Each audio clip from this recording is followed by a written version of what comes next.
Anime की शुरुआत होती है एक लड़के हारू के साथ, जो कि अकेला एक अलग ही दुनिया में पहुंच जाता है, जहां उसे हर दिन जिंदा रहने के लिए हर मॉन्स्टर और गोब्लिन से लड़ना पड़ता है। लेकिन उसकी जिंदगी में ज्यादा कुछ नहीं बदला, क्योंकि अपने सब ग्रुप्स में बने हुए थे। एकता बदमाशों का और एक सर्कल क्लासरूम के बीच में उभर आया होता है। हारू, जो कि एक ओटाइट पहले ही दूसरी दुनिया में भेजे जा चुके हैं और उन्होंने अपनी स्किल भी चूज कर ली है। अब बूढ़ा उससे कहता है कि तुम्हें भी एक स्किल को चूज करनी होगी। हारू बहुत ही एक्साइटेड हो जाता है, लेकिन जैसे ही वो स्किल की लिस्ट को देखता है, उसका मूड फिर से खराब हो जाता है। 50 स्किल में से 43 ऑलरेडी चूज हो चुकी होती है। चीट स्किल तो गायब ही हो चुकी होती है। अब उसके पास बची होती है यूजलेस टाइप की स्किल, और उनको देखकर तो लगता है कि एक जेलीफिश भी उससे ज्यादा पावरफुल होगी। हारू गुस्से में आकर उस बूढ़े आदमी को झटका देता है जैसे कि कोई थैला हो। वो चीख कर कहता है कि तुम लोग स्किल को स्टॉक करके रखा करो, और अगर रख नहीं सकते हो तो इतने लोगों को समन क्यों कर लेते हो। उसका फ्रस्ट्रेशन पीक पर होता है। बूढ़ा भी गुस्से में आ जाता है और उसे धक्का दे देता है। फिर कहता है कि तेरे जैसे लड़के को बेस्ट स्किल मिलने के बाद भी जिंदा नहीं बच सकते,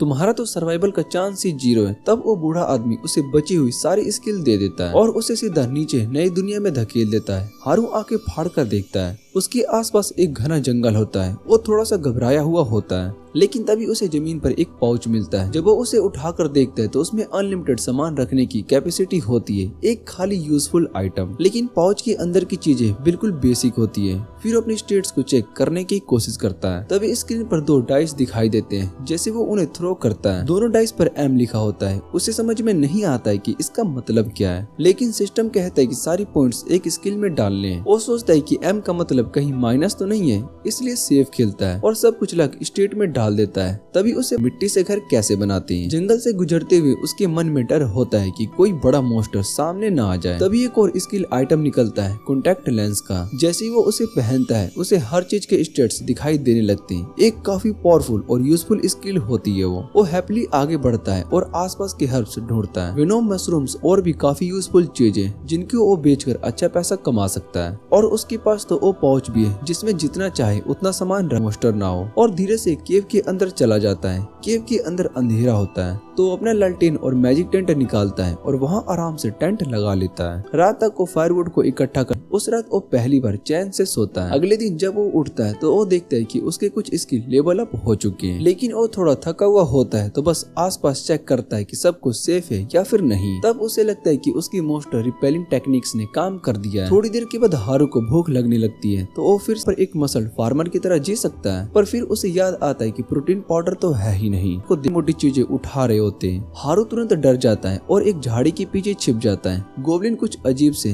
गाने गा रहे होते हैं, जिसे हारू और भी ज्यादा अनकंफर्टेबल फील करता है। तब वो डिसाइड करता है कि बस और नहीं। वो अपनी लकड़ी निकालता है और वो सोचता है कि सेफ्टी के लिए थोड़ा सा मैजिक कार्ड लगाता है और सीधा दोनों गोब्लिन्स की तरफ भागता है। पहले गोब्लिन के सर पर जोर से लकड़ी मार देता है। एक बार मारते ही उसके अंदर नई एनर्जी आ जाती है और वो उस गोब्लिन को इतना पीट देता है कि बेचारा बेहोश ही हो जाता है। दूसरा गोब्लिन डर जाता है, लेकिन फिर भी अटैक करता है। लेकिन हारू अब अलर्ट होता है। वो आसानी से उसके अटैक को डॉज करता है। उसके सर पर एक और वार करता है और एक छोटी सी मैजिक ब्लास्ट मारकर उसे भी गिरा देता है। उसके बाद हारू अपना चेहरा धो लेता है। सूरज ढलने लगता है तो वो वापिस से केव की तरफ निकल पड़ता है। आज का दिन काफी थका देने वाला था। वापिस जाकर वो फिर से मशरूम को रोस्ट करता है, एकदम जंगली आदमी की तरह, और अपने स्टेट्स को चेक करता है। उसे पता चलता है कि उसकी कई एबिलिटीज लेवल अप हो चुकी है, जो कि एक गोब्लिन्स वापस आ गए और उसे केव में अकेला देख ले तो क्या होगा। ये सोचकर वो और भी डर जाता है और वो सोचता है कि थोड़ा सा वर्कआउट करता हूँ ताकि मन हल्का हो जाए। फिर वो सो जाता है। अगले दिन सुबह उठता है और फिर से ब्रेकफास्ट में मशरूम मिलते हैं और अब वो थोड़ा सा बोर हो चुका होता है। वो सोचता है कि क्या कहीं से थोड़ा सा मीट मिल सकता है क्या। फिर याद करता है कि अगर उसने ऐसा बोला होता तो उसके क्लास के वेगन्स उसका शिकार बना लेते हैं। वो फिर से तैयार होता है, थोड़ी मैजिक से अपने स्टेट्स को बूस्ट करता है और अपनी लकड़ी हाथ में लेकर निकल पड़ता है। थोड़ी देर के बाद उसे जमीन पर एक आइटम दिखाई देता है। हल्का फील कर रहा होता है और वो एकदम से फास्ट और स्मूथ मूव कर पा रहा होता है। सिर्फ स्पीड ही नहीं, उसके अटैक और भी पावरफुल और क्विक हो चुके होते हैं। वो डिसाइड करता करता है कि इस न्यू पावर का टेस्ट किया जाए और पास ही कुछ गोब्लिन्स मिल जाते हैं और बिना किसी सेकंड थॉट के एक फाइट में जंप करता है और पहले गोब्लिन को अपनी वुड से एक थप्पड़ जैसा स्मैक कर देता है। फिर दूसरे के हेड पर भी एक बहुत ही जोर का शॉट मार देता है। ये देखकर बाकी गोब्लिन्स बहुत ही गुस्सा हो जाते हैं और उसमें से एक जैकेट गोब्लिन कबली में कुछ डाई प्रोजेक्ट्स करना शुरू कर देता है। लिटरली एक का टेबल बनाने की कोशिश करता है। नेक्स्ट मॉर्निंग तक वो काफी प्रो हो चुका होता है और एक स्टूल और कॉफी टेबल सक्सेसफुली असेंबल कर लेता है। अब उसको अपनी केव की सिक्योरिटी टाइट करनी पड़ती है, तो वो केव के एंट्रेंस पर एक वुडन गेट इंस्टॉल कर देता है ताकि बिना उसकी परमिशन के कोई भी अंदर न आ सके। रात में उसका पेशेंस टूट जाता है क्योंकि बिना मीट के रहना मुश्किल हो रहा था, तो वो छोटा मोटा हंटिंग करने के लिए निकल जाता है। किस्मत उसके साथ होती है और एक रैबिट दिख जाता है जो कि जंगल में भाग रहा होता है। कट हो जाता है। अराउंड देखते ही उसकी आंखों के सामने बहुत ही शॉक हो जाता है। उसके सामने वही डेलिकेंट्स आ रहे होते हैं जिनके साथ वो कभी डील नहीं करना चाहता। वो तुरंत एक बार फिर से बुशेस के पीछे छिप जाता है और साइलेंटली वॉक अवे करने लगता है। बट तभी उसकी इडियट सेंस फिर से एक्टिवेट हो जाते हैं। वो अपनी स्पेशल साइट एबिलिटी का यूज करता है जो कि उसे आसपास का सब कुछ क्लियरली दिखाने लगती है। उसे दिखाई देता है कि एक साइड से क्लास थॉट्स आ रही है और दूसरी तरफ से सेम आंख इंजॉयर्स और क्रीपी नट्स, और तभी उसका मूड और खराब हो जाता है। उसका मन करता है कि कुछ भी हो जाए इन सब से दूर रहना है। और तभी वो देख लेता है क्लास प्रेसिडेंट के लीड में आ रही वेगन गर्ल को।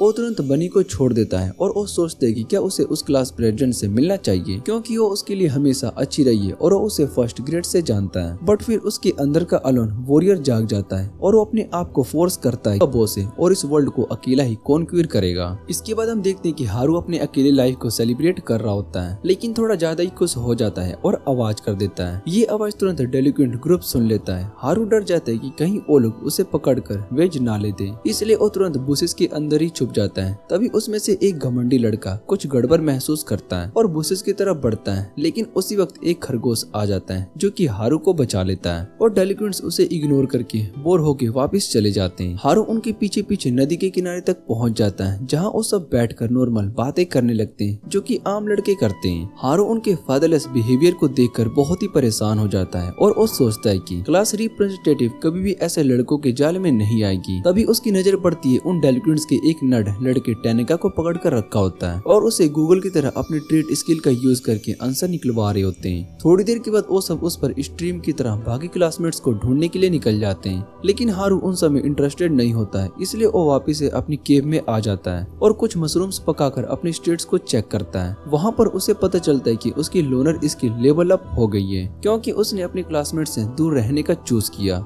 लेकिन फिर भी उसका लेवल सिर्फ 3 ही था और ये शायद से उसकी दूसरी स्किल मास्टर ऑफ नॉन की वजह से था। मतलब वो किसी एक स्किल में मास्टर नहीं बन सकता, लेकिन साथ ही वो थोड़ा थोड़ा हर चीज में अच्छा है। उसकी एक और स्किल ब्लॉक हार्ट थी जो कि उसके लिए एक पजल जैसी थी क्योंकि सुनने में बस वो एक गाली की तरह लग रही थी। हारू अपना स्ट्रेस खाने में निकालता है जैसे एवरेज अमेरिकन गर्ल्स करती है और फिर सो जाता है। रात को उसे नींद नहीं आती क्योंकि बार बार कोई बहुत ही शोर कर रहा होता है। हारू सोचता है कि शायद से डेलिक्वेंट्स होंगे और चेक करने के लिए बाहर निकलता है, लेकिन बाहर उसे नट्स गोब्लिन के साथ लड़ते हुए दिखाई देते हैं। उनकी फाइटिंग देखकर लग रहा होता है कि जैसे उनको मार्शल आर्ट्स का पूरा ज्ञान हो, जिसे देखकर हारू हंसता है और वो सोचता है कि इसे इन गधे लोगों की हेल्प करनी चाहिए। लेकिन जब उनके स्टेट्स को चेक करता है तो उसे पता चलता है कि उन सब के पास चीट स्किल है जो कि उसे कई गुना ज्यादा पावरफुल है और उनका लेवल भी उससे कई गुना हाई है। उसे याद आता है कि उसकी क्लास में सभी टॉप स्टूडेंट्स हैं, कोई एथलीट है, कोई जीनियस नर्ड है और कुछ सेलिब्रिटी के बच्चे भी हैं। सिर्फ वो ही एक एवरेज इंसान है इस क्लास में। ये सोचकर हारू डिसाइड करता है कि नट्स अपना खुद का ध्यान रख लेंगे और वो वापिस से सो जाता है, लेकिन तभी उसे एक अजीब सी प्रेजेंस फील होती है जो कि उसे तुरंत अलर्ट मोड में ले जाती है। सीन कंटिन्यू होता है जहाँ पर हारू अपने पीछे मुड़ता है और वो देखते है कि 2 गोब्लिन्स चुपके से नट के पीछे घुस रहे होते हैं।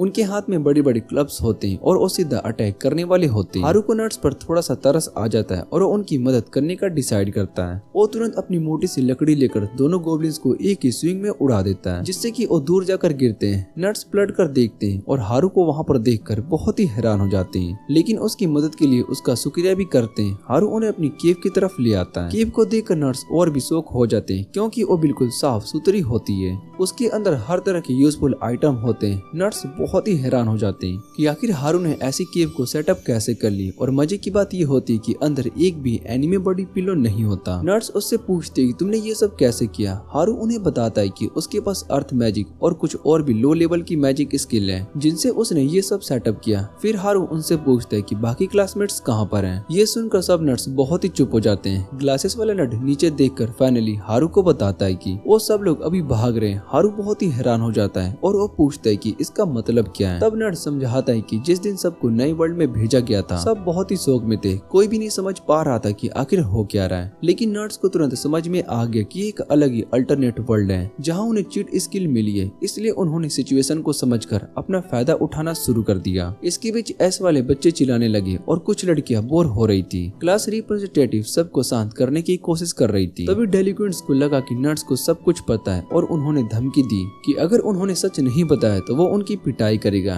लेकिन उनके कुछ करने से पहले ही एक बड़े ग्रुप का गोब्लिन ने उन सभी को घेर लेता है। ये देखकर लड़कियां फूट फूट कर रोने लगती है और डेलिक्वेंट्स भी एकदम से डरे हुए बच्चे जैसा बिहेव करने लगते हैं और कोने में जाकर चिपक जाते हैं। लेकिन यही वो मोमेंट था जिसका हर नर्ड जिंदगी भर इंतजार करता है। नर्ड्स ने तुरंत अपना कंट्रोल ले लिया। उन्होंने अपनी एबिलिटीज का यूज करके और फैंटेसी वर्ल्ड्स का ज्ञान लगाकर इजीली गोब्लिन को हरा दिया। थोड़े एवरेज समसलिक फैन ने भी उनकी मदद की और सबने मिलकर उस एरिया के सारे गोब्लिन को मार गिराया। लड़ाई खत्म होते ही क्लास रिप्रेजेंटेटिव ने फिर से सबको लीड किया और उन्होंने नदी के किनारे एक ओपन जगह ले आई जहां वो आसानी से किसी भी डेंजर को देख सकते थे। उसके बाद नर्स ने सबको बेसिक समझाया और सबने मिलकर अपने कैंप को सेटअप किए। क्लास रेप ने हर किसी के बीच में काम को बांट दिया ताकि ग्रुप स्मूथली चल सके। सब कुछ ठीक हो सकता था अगर पूरी क्लास एक यूनिट बनकर काम करती, लेकिन असल में सब अलग ही निकले। सबसे पहले लड़कियां ही तैयार हो गई कि उन्हें टेंट लगाने और काम करने का कोई शौक नहीं है। उन्होंने डिसाइड किया कि वो अपना रास्ता अलग निकालेंगी। उनके पीछे डेलिक्वेंट्स ने भी ग्रुप को छोड़ दिया। क्लास रिप्रेजेंटेटिव ने उन्हें रोकने की पूरी कोशिश की लेकिन वो फेल हो गई और धीरे धीरे पूरी क्लास टुकड़ों में बट गई। हर एक ग्रुप का अपना अलग रास्ता पकड़कर चला गया।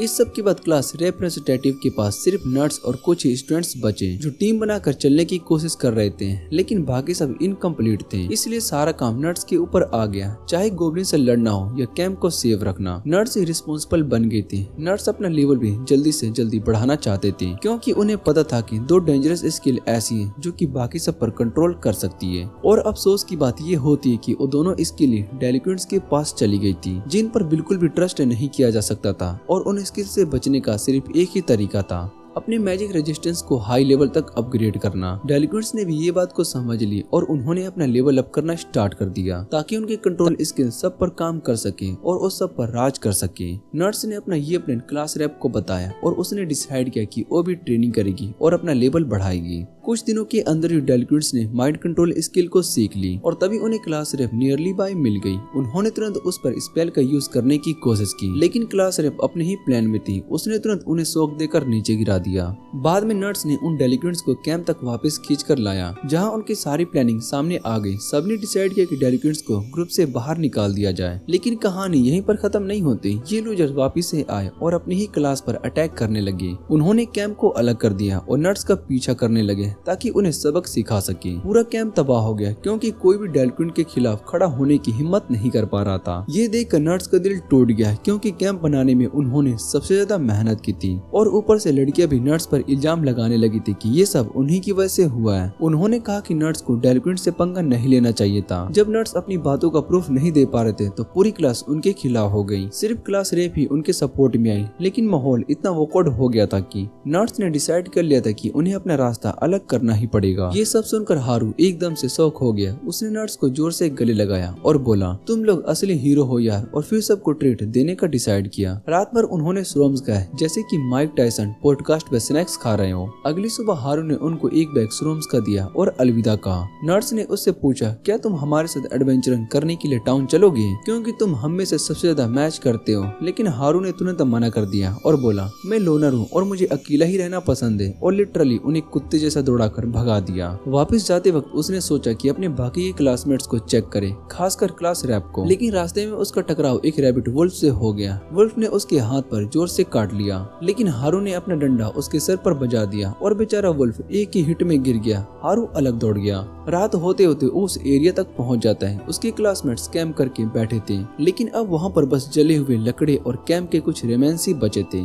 उसने तुरंत अपने ट्रैकिंग स्किल की यूज की और फुट स्टेप को फॉलो करने लगा और तभी उसे कुछ महसूस हुआ, कुछ वॉइस उसकी तरफ सीधा आ रही है। हारू ने छुपने की कोशिश की लेकिन वो उसे देख लेती है और चिल्लाती है, रुक जा। हारू बिना पीछे देखे भागना शुरू कर देता है क्योंकि उसे पता था कि never stick your mind in crazy. लेकिन होश ने उसे रोका और पूछा, नर्स कहाँ पर हैं? हारू ने हंसी में जवाब दिया, क्या अब भी तुम उनसे काम करवाना चाहती हो? लेकिन होइस चुप करा देती है और वो कह देती है कि उन्हें अपनी गलती का बहुत ही एहसास हो गया है। हम अभी तक जिंदा रह पाए सिर्फ नर्स की वजह से ही। हारू ने उनसे कहा, अब जाने दो, तो वो अब तक काफी दूर निकल चुके होंगे। तुम लोग उनका पीछा तभी कर सकती हो अगर रास्ते में आने वाले मॉन्स्टर को खुश करना आता हो। उसने उन्हें वार्न किया कि अगर वो नट्स के पीछे भाग गई तो बस बेकार में मरेंगी। लेकिन उसके सरप्राइज में होइस रोने लगी और चिल्लाने लगी कि उन्हें बस नट्स से माफी मांगनी है। ग्रुप की कैप्टन ने नट्स से लिटरली भीख मांगी, प्लीज हमें सिखा दो कैसे सरवाइव करें जब तक कि हम नट्स को ढूंढ नहीं लेते। और साथ ही साथ उसने एक शेडी प्रॉमिस भी कर डाला, अगर तुम हमें ट्रेन करोगे तो तुम्हें मिलेगा सुपर अल्ट्रा गेस 2000। हारू सोचता है कि ये क्या बकवास है लेकिन फिर भी मान जाता है। अगली सुबह होइस उसके पीछे एकदम से लॉस्ट पपीज की तरह चलती है और जो भी मॉन्स्टर हारू मार देता है वो तुरंत उस पर लूट पड़ देती है जैसे उन्होंने खुद शिकार किया हो। एक लड़की को चोट लग जाती है तो हारू उसे अपना पोषण देता है लेकिन वो बेवकूफ समझ नहीं पाती है और वो सोचती कि ये शैम्पेन है और बिना सोचे समझे पूरा का पूरा पोषण हारू के ऊपर छिड़क देती है। हारू एकदम से परेशान हो जाता है और वो सोचता है कि बस यार अब वापस अपनी केप में लौट कर चैन से सोऊंगा। तभी उसके सामने क्लास रेप आ जाती है और उसे देख लेती है। हारू एकदम से ब्लैंक हो जाता है। तभी क्लास रेप उसे देखकर खुश हो गई होती है कि उसका नाम पुकारने लगी। लेकिन हारू अपने ख्यालों में इतना घुस गया होता है कि उसने ध्यान तक नहीं दिया। अंत में क्लास रेप ने जोर से चिल्लाकर उसका ध्यान खींच लिया। हारू बहुत ही हैरान हो गया कि क्लास रेप बिल्कुल उसके सामने खड़ी है। उसके दिमाग में एक ही सवाल चल रहे थे, क्या मुझे अब मौका मिलेगा स्कोर करने का या फिर से वो डेलिक्वेंट्स का आ जाएगा। लेकिन क्लास रेप को उसका लेट नाइट गर्ल के साथ घूमना जरा भी पसंद नहीं आया। उसने सीधा पूछ लिया, क्या बात है हारू, ये इंस्टाग्राम वाली थॉट्स तेरे साथ क्यों घूम रही है? हारू तुरंत क्वेश्चन को डॉज करने लगा लेकिन बाकी लड़कियां उसे घूर घूर कर देखने लगी जैसे उसे अभी जिंदा खा जाएगी। क्लास रेप ने उसे वहीं रुकने को बोला और सीधा उन लड़कियों से सवाल जवाब करना शुरू कर दिए। हारू के दिमाग में था ही क्या, उसे ना तो इन थॉट्स का कोई सर्विस चाहिए थी और ना ही वो इनके ड्रामे में पढ़ना चाहता था। वो बस अपना अकेला लाइफ स्टाइल में अकेला रहना चाहता था। लेकिन मजबूरी में उसे बैठना पड़ा जबकि लड़कियां अपनी फ्यूचर प्लान डिस्कस कर रही थी। बोरेड होकर हारू ने डिसाइड किया कि चलो थोड़ा सा मैजिक प्रैक्टिस ही कर लेते हैं। उसने अपने अर्थ मैजिक से कुछ स्पेल को चैंट किए लेकिन गलती से उल्टा हो गया और बेचारा खुद ही जमीन के नीचे अटक गया। क्लास रेप थोड़ी देर के लिए टेंशन में आ गए लेकिन अपना स्ट्रॉन्ग पुल आउट गेम दिखाने लगी और उसने आसानी से हारू को खींचकर बाहर निकाल लिया। अब उसके दिल में थोड़ा सा भरोसा आ गया कि हारू असल में हार्मलेस है। उसने सोचा बस इसने इन थॉट्स की हेल्प इसलिए की थी ताकि बदले में थोड़ा फ्री सर्विस मिल सके। इसे तो बस एक बिजनेस डील समझा जा सकता था। इस बात को मानकर क्लास रेप और उसकी गर्ल्स गैंग ने हारू से माफी मांगी और उन्होंने उसकी बुराई की थी। लेकिन हारू का इन सब में जीरो इंटरेस्ट था। उसका मन बस अपनी केव में लौटकर अपने लकड़ी के साथ अकेला टाइम स्पेंड करने का था। जैसे ही उसने घर का जिक्र किया लड़कियों का इंटरेस्ट एकदम से हाई हो गया।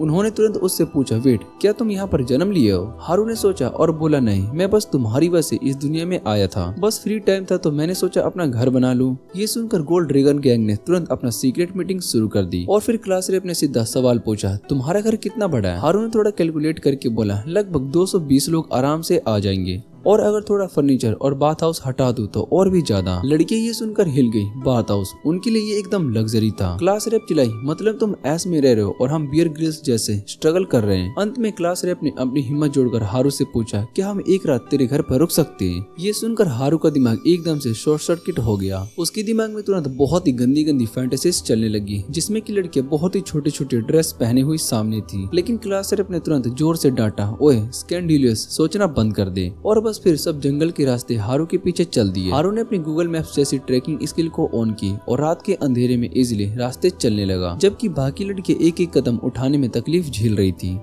इसके बाद हमें दिखाया जाता है कि लंबे वक्त तक चलने के बाद आखिरकार वो सब उनके घर पहुंच जाते हैं। सभी सांस फूलते हुए उसके घर के अंदर आते हैं और उनका स्वागत करता है अपने बिल्कुल ही सिंपल ना होने वाले घर में। जैसे ही वो अंदर आते हैं सभी लड़कियां उसके घर के लग्जरियस के सामान को देखकर बहुत ही हैरान हो जाती है। हारू सोचते हैं कि क्या इसने हैरम बनाने का प्रोसेस लास्ट फॉरवर्ड कर दिया है। लेकिन सबसे ज्यादा इंटरेस्टिंग तब आता है जब वो लड़कियां बाथरूम देखती है और वो बिना टाइम वेस्ट किए अपने कपड़े उतार देती है। वो सभी लड़कियां एक साथ बाथरूम के अंदर चली जाती है और और नहाने लगती है, जबकि हारू बाहर खड़ा होकर सोच रहा होता है कि शायद से जंगल की लाइफ ने उसकी फेमिनिटी को तोड़कर उन्हें बिल्कुल ही सेवेज बना दिया है। फिर हारू डिसाइड करता है कि अब रात काफी हो गई है और अपना टेंट में ही जाकर आराम करे। उसे अपना पर्सनल स्पेस मिलकर काफी खुशी होती है, लेकिन उसकी शांति तोड़ देती है क्लास रेप, जो कि उसके टेंट में आ जाती है और नॉन स्टॉप बोलने लगती है कि कैसे दूसरे लड़कों ने उन्हें जंगल में अकेला छोड़ दिया, कैसे स्ट्रॉन्ग और इंडिपेंडेंट लड़कियां अपने स्टैनी कप्स और आइस्ड पंपकिन स्पेस लेट के बिना सर्विस कर रही थी, लेकिन हारू का घर उसके लिए एक बहुत ही बड़ी राहत लेकर आया था। हारू उससे कहता है कि तुमने बहुत ही अच्छा काम किया, सभी को मोटिवेट करके और उन्हें प्रोटेक्ट करके। तुम्हें खुद को उन वीर जैसे लोगों से कंपेयर करने की कोई जरूरत नहीं है, जो कि सारी जिंदगी इस उम्मीद में काम करते रहते हैं कि एक दिन अल्टरनेट वर्ल्ड में जाएंगे। ये सुनकर क्लास रेप उसका शुक्रिया करती है और घर के अंदर चली जाती है, जहाँ सभी लोग चैन की नींद से सो जाते हैं। हारू अपने टेंट से बाहर निकलकर वीट जलाता है और लड़कियों के बारे में सोचता हुआ प्रोटीन शेक बनाने की प्रैक्टिस करने लगता है। अगली सुबह वो उठता है और मन ही मन में दुआ करता है कि कोई उसके टेंट में ब्लैक लाइट न डाले।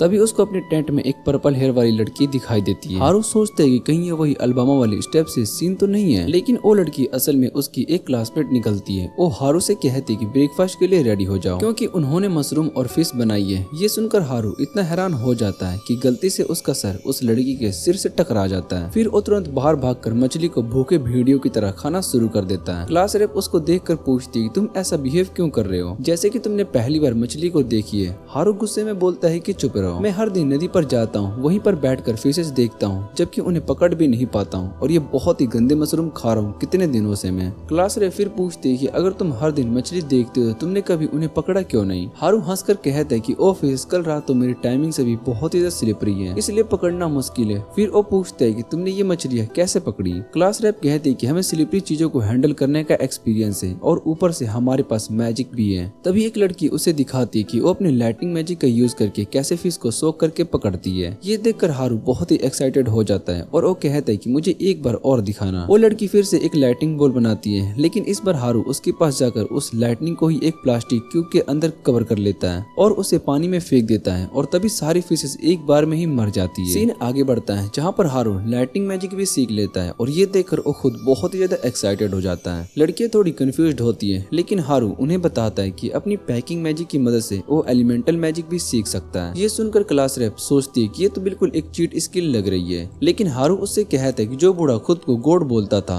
उसने मुझे बस बेकार सी एबिलिटीज दी थी, और ये बस एक लूप होल है जो मुझे बाद में समझ आया जब तुम सब पानी में खेल रही थी। फिर हारू क्लास रेप से पूछते है कि अब उसके आगे के प्लान्स क्या हैं। रैप कहते हैं कि वो लोग पहले पास वाले सिटी जाएंगे और वहाँ पर अपना काम ढूंढेंगे। हारू थोड़ी देर सोचता है और कहता है कि अभी तो तुम सब उतने स्ट्रॉन्ग और इंडिपेंडेंट नहीं हो जितना कि सोचती हो, तुम्हें अपना लेवल बढ़ाना होगा। और ये सुनकर लड़कियां इरिटेट हो जाती है, उन्हें लगता है कि स्किम्पी क्लॉथ पहन लेने से वो बहुत ही पावर मिल गई है उन्हें। लेकिन हारू को पता होता है कि असल में ये सब बेकार की लड़कियां हैं जिनके अंदर कोई भी स्किल नहीं है। क्लास रैप फिर हारू से पूछती क्या उनका लेवल बढ़ाने में हेल्प करेगा। हारू तुरंत हाँ कह देता है और उनकी बेसिक ट्रेनिंग स्टार्ट कर देता है। जब हारू उनके लेवल को चेक करता है तो उसे पता चलता है कि उनमें से सबसे कम लेवल वाली भी उससे ज्यादा है, उसका लेवल 16 होता है, जबकि उसका खुद का लेवल सिर्फ 7 पर होता है। ये देखकर हारू सोचता है कि मैं इन्हें क्या सिखाऊंगा जब ये ऑलरेडी मुझसे सबसे ज्यादा स्ट्रॉन्ग है। तभी पीछे बुशेस में से कुछ आवाज आती है। हारू उनका ध्यान उधर दिलाता है और कहता है कि एक ग्रुप वुल्फ छुपकर उनका वेट कर रहे हैं ताकि उनके जूसेस पीसेस पर हमला कर सके। हारू उन लड़कियों को रेस्ट देने के लिए कहता है, अब तुम लोग इन वुल्फ से लड़ाई करो। लड़कियां कॉन्फिडेंट फील करती है जैसे कि मॉडर्न एरा की इम्पावर्ड वीमेन है, लेकिन जैसे ही फाइट स्टार्ट होती है सभी लड़की यूजलेस निकलती है और वुल्फ से बुरी तरीके से पिट जाती है। इस बेइज्जती के बाद सब लड़कियां हीरो के टेंट में आ जाती है और अपने फ्यूचर के प्लान सोचने लगती है। क्योंकि इनके पास कोई भी खास स्किल नहीं होती है तो उनके पास सिर्फ 2 ही ऑप्शन बचे होते हैं, या तो किचन में वापस जाए या फिर एक शुगर डैडी चुन ले। क्लास रैप कहती है कि रिच मैन ढूंढना इजी होगा और बाकी सब भी उसकी बात मानकर इम्पावर्ड फील करने लगती है। वहीं दूसरी तरफ सुबह वाली पिंक हेयर वाली लड़की हारू से माफी मांगती है कि वो बिना परमिशन की उसके टेंट में आ गई थी। उसका कहना था कि वो सिर्फ ये कंफर्म करना चाहती कि हारू एक हार्मलेस बंदा है और उन डेलिक्वेंट्स जैसा नहीं है। हारू कहता है कि इसमें टेंशन लेने वाली कोई बात नहीं है और फिर अपने टेंट में सो जाता है। अगली सुबह हारू उठकर फिर से फिश का मजेदार ब्रेकफास्ट करता है, लेकिन खाना खाते वक्त उसके कान में पड़ता है कि कुछ लड़कियां जंगल में वापस जा रही है ताकि अपने सो कोड वुमेनली चार्म से वुल्व्स को हरा सके। लेकिन क्लास रैप समय पर उन्हें रोक देती है और कहती है कि प्रैक्टिस करना जरूरी है। और फिर प्रैक्टिस स्टार्ट होती है जहाँ पर ये सब गोब्लिन से लड़ाई करने लगती हैं ताकि अपने लेवल्स बढ़ा सके। ट्रेनिंग के बावजूद ये लड़कियां इतनी बेकार निकलती है कि इन्हें देखकर गार्बेज ट्रक भी रिफ्यूज कर देगा। वुल्व्स के अगेंस्ट फाइट में ये सब एक एक करके हार जाती है। लेकिन कुछ और ट्रेनिंग के बाद रीमैच का दिन आता है। इस बार वुल्व्स अपने आप पर काफी कॉन्फिडेंट होते हैं और लड़कियों को चिढ़ाने लगते हैं। हारू सोचते है कि शायद से ये बात इन लड़कियों को मोटिवेट करेगी, लेकिन कुछ लड़कियां तो लड़ाई के टाइम में सो रही होती है और कुछ बेकार एक्सक्यूज ढूंढ रही होती है ताकि उन्हें फाइट ना करना पड़े। पर हर कोई यूजलेस नहीं होता। पिंक हेयर वाली लड़की इन्विटेटिव लेती है और उसको देखकर कुछ और लड़कियां भी ज्वाइन कर लेती है। एक्सक्यूजन थोड़ा सा वीक होता है, लेकिन फिर भी वो वुल्व्स को आसानी से हरा देती है। इसके बाद सब सेलिब्रेट करते हैं और पार्टी शुरू होती है। हारू साइड में लेट कर सोचता है कि शायद से अब इसका काम इन लड़कियों के साथ खत्म हो गया, लेकिन क्लास रेप उसके पास आती है और पूछती कि अब हम कब नियर बाय टाउन के लिए निकल रहे हैं। ये सुनकर हारू बहुत ही हैरान हो जाता है, क्योंकि उसने कभी कहीं जाने का प्लान नहीं बनाया था। लेकिन ये सब लड़कियां इतनी जिद्दी निकलती है कि उसे मजबूरन सिटी के लिए उसके साथ जाना पड़ता है। अगली सुबह हारू पिंक हेयर वाली लड़की के साथ अपना सामान पैक करने लगता है। क्लास रेप सभी को एक पेप टॉक देती है और उसका ध्यान हारू की तरफ जाता है, जो अपनी छोटी सी बैग में हर एक चीज को भरने की कोशिश कर रहा होता है। क्लास रेप उससे कहती है कि तुम इतना सामान नहीं उठा सकते। काफी आर्ग्यू करने के बाद हारू फाइनली डिसाइड करता है कि अपना ज्यादा सामान छोड़ दे और पिंक हेयर वाली लड़की से कहता है कि तुम कहीं और रुक कर इसे देखना। ये सुनकर क्लास रेप बहुत ही हैरान हो जाती है और वो कहती है कि हम पिंकी को यहाँ पर छोड़कर नहीं जाने वाले। एक फाइनल चेक करने के बाद सब कंफर्म करते हैं कि उनके पास जरूरी आइटम्स हैं और फिर वो अपने नए एडवेंचर के लिए निकल पड़ते हैं। हारू खुला जंगल देखकर सोचता है कि अब सफर में उन्हें कितनी प्रॉब्लम्स फेस करनी पड़ेगी। वो क्लास रेप से कहता है कि अगर हमें इस जंगल से आजाद निकलना है तो हमें हमेशा एक साथ रहना होगा। लेकिन उन्हें पता ही नहीं होता है कि उसी रात जब बारिश स्टार्ट होती है, उन्हें एक क्लासमेट जो कि अकेला छोड़ गया था, वो अंधेरी जंगल में भाग रहा होता है, रोड्स और पत्थर पर गिरता हुआ। वो किसी छुपे हुए अटैक से बचने की कोशिश करता है, लेकिन कुछ दूर भागने के बाद वो नीचे गिर जाता है और पलटकर उसे क्लोक्ड अटैक को देखता है। डर के मारे उससे भीख मांगता है कि मुझे छोड़ दो, मेरे पास एबिलिटीज नहीं है जो कि तुम ढूंढ रहे हो। पर अटैकर को कोई फर्क नहीं पड़ता। वो बिना किसी वार्निंग के उसका गला दबा देता है, जैसा कि एक्सपेक्टेड था, और वो लड़का वहीं पर खत्म हो जाता है। अटैकर जंगल में फिर से निकल पड़ता है अपना अगला शिकार ढूंढने के लिए। अगली सुबह हारू और लड़कियां जंगल के सफर को आगे बढ़ाते हैं और हारू रियलाइज करता है कि उसे हमेशा इन लड़कियों के साथ रहना होगा ताकि उन्हें उन डेलिक्वेंट से बचाया जा सके जो कि अभी भी इनके पीछे हैं। ये सब डिसाइड करते हैं कि जंगल में रुकना सेफ नहीं है, इसलिए जितनी जल्दी हो सके जंगल से बाहर निकलना होगा। लेकिन रास्ते में एक खाली प्लॉट क्रॉस करते हुए उनका सामना होता है एक जायंट ऑर्क से, जिसके हाथ में एक मैसिव क्लब होता है। हारू तुरंत लड़कियों को कहता है कि तुम सब पेड़ के पीछे छिप जाओ, मुझे तुम्हें चोट नहीं लगने देनी। साथ ही ऑर्डर देता है कि ध्यान से देखना, से सर्वाइवल के बारे में तुम्हें कुछ भी सीखना होगा। हारू और के सामने खड़ा हो जाता है और अंदर ही अंदर साइज कंपैरिजन करना स्टार्ट कर देता है, लेकिन उसे पता होता है कि साइज का कोई काम नहीं होता, असली खेल होता है स्पीड का। इसलिए वो और की स्लो मूवमेंट्स का फायदा उठाता है और गायब हो जाता है, जिससे कि ऑर्क बहुत ही कंफ्यूज हो जाता है। हारू पेड़ के पीछे छुपकर सोचता है कि ये ऑर्क फिजिकल अटैक के अगेंस्ट रेजिस्टेंट है, मतलब कि स्टिक से मारना बेकार होगा।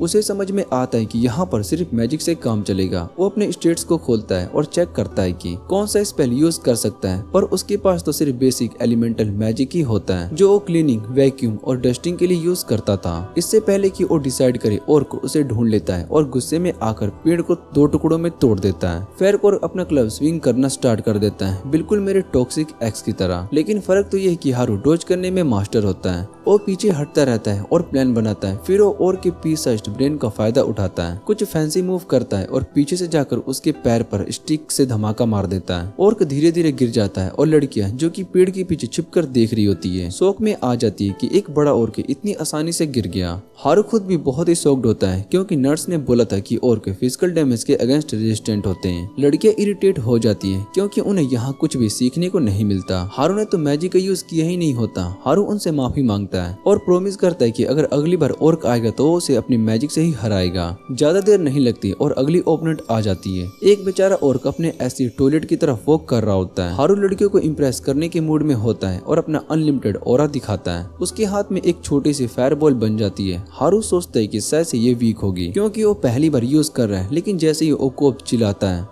और फायरबॉल फेंकता है, वो ऑर्क के फेस पर एक्सप्लोड हो जाती है और उसे ही हेडशॉट में खत्म कर देता है। लड़कियां फिर से शॉक्ड हो जाती है क्योंकि उन्हें लगता है कि ऐसे ओवर पावर से और शो ऑफ से कोई भी कुछ नहीं सीख सकता। लेकिन फिर भी दिन काफी सक्सेसफुल रहता है। रात होते ही सब कैंप फायर बनाते हैं और अपने नेचुरल जॉब्स पर लौट आते हैं, मतलब कि किचन बनाना और खाना पकाना। उधर हारू ट्रैप्स लगाने में बिजी रहता है ताकि उनका टेंट मॉन्स्टर्स या किसी भी दूसरे एनिमी से सेफ रहे। तभी उसे महसूस होता है कि कोई उनकी तरफ आ रहा है। हारू तुरंत एक्शन में आ जाता है और पेड़ की पीछे छिप जाता है। पहले तो उसे लगता है कि शायद ये डेलिक्वेंट्स होंगे, लेकिन जब वो देख पाता है कि ये तो ह्यूमंस है, वो बहुत ही रिलैक्स करता है। ये एक्चुअली जोक्स होते हैं जो कि जंगल में क्रेटिन ढूंढने के लिए निकले होते हैं। डेलिक्वेंट्स के कंपैरिजन में ये लोग काफी अच्छे निकलते हैं। ये हारू को देखकर बहुत ही हैरान हो जाते हैं और बताते हैं कि वो लड़कियों को वॉर्न करने के लिए आए हैं एक खतरनाक एबिलिटी के बारे में जो कि उन्हें अभी नहीं पता चली। हारू तुरंत इंटरेस्टेड हो जाता है। तभी एक रिपीट जोक्स उसे बताता है कि उसका सीक्रेट एबिलिटी है हाईजैक, जो कि डेलिक्वेंट्स के माइंड को कंट्रोल एबिलिटी से भी बहुत ही डेंजरस है। वो कहते हैं कि अब किसी पर भरोसा करना मुश्किल है। हारू सोचता है कि थोड़ा मजाक करते हैं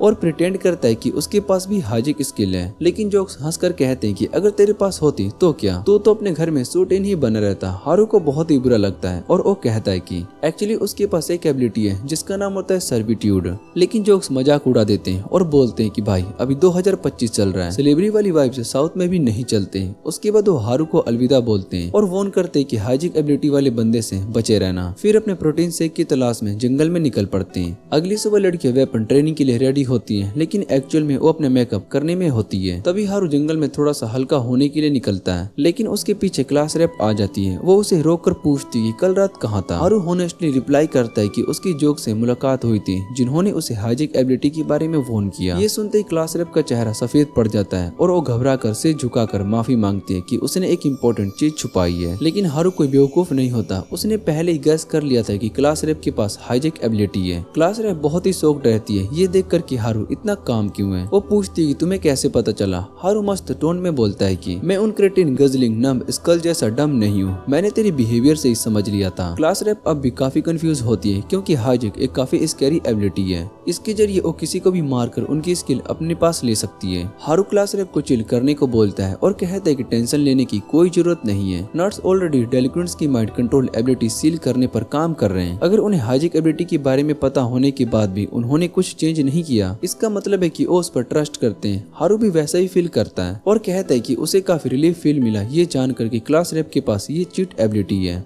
क्योंकि उसे पता है कि वो इसे गलत काम में यूज नहीं करेगी। ये सुनकर क्लास रेप की सांस में सांस आती है और वो स्माइल करना स्टार्ट कर देती है। हारू के लिए स्माइल इतनी डेंजरस होती है कि उसकी जूसेस फ्लो होने लगती हैं और वो जंगल में दौड़ जाता है अपना मूड हल्का करने के लिए। जब वापस कैंप आता है तो अपना नट शेक बनाना स्टार्ट कर देता है जिसमें कोक का ऑप्शनल होता है। सेम रीजन और पैसे डिमांड करता है। तुरंत ही एक थोड़ा अपना बॉडी सेल करने का ऑफर देती है। हारू ऑब्वियसली हाँ बोलने वाला होता है, लेकिन क्लास रेप तुरंत उस डील को काट देती है। कोई यहाँ पर पिंप नहीं बनेगा। थोड़ा उदास हो जाती है क्योंकि उसे वो नट शेक सच में चाहिए था। हारू तभी ग्रुप को वॉक करने के लिए बोलता है ताकि उनका दिमाग फिर से वर्क करना स्टार्ट कर दे। सब अच्छी प्रोग्रेस करते हैं, लेकिन तभी हारू एक रिवर स्पॉट करता है और क्लास रेप को बोलता है कि वो थोड़ा आगे स्काउट करने के लिए जा रहे हैं। उसे कह देता है कि तुम ग्रुप का ध्यान रखो। क्लास रेप उसे रोकना चाहती थी क्योंकि सुबह भी ये जंगल गया था और सस्पिशियस कोकोनट शेक लेकर वापस आया था, पर हारू कहाँ सुनने वाला है। वो अपने सुपर स्पीड का यूज करता है और मैजिक इन्फ्यूजन स्किल एक्टिवेट करके अपनी बॉडी को हल्का कर देता है।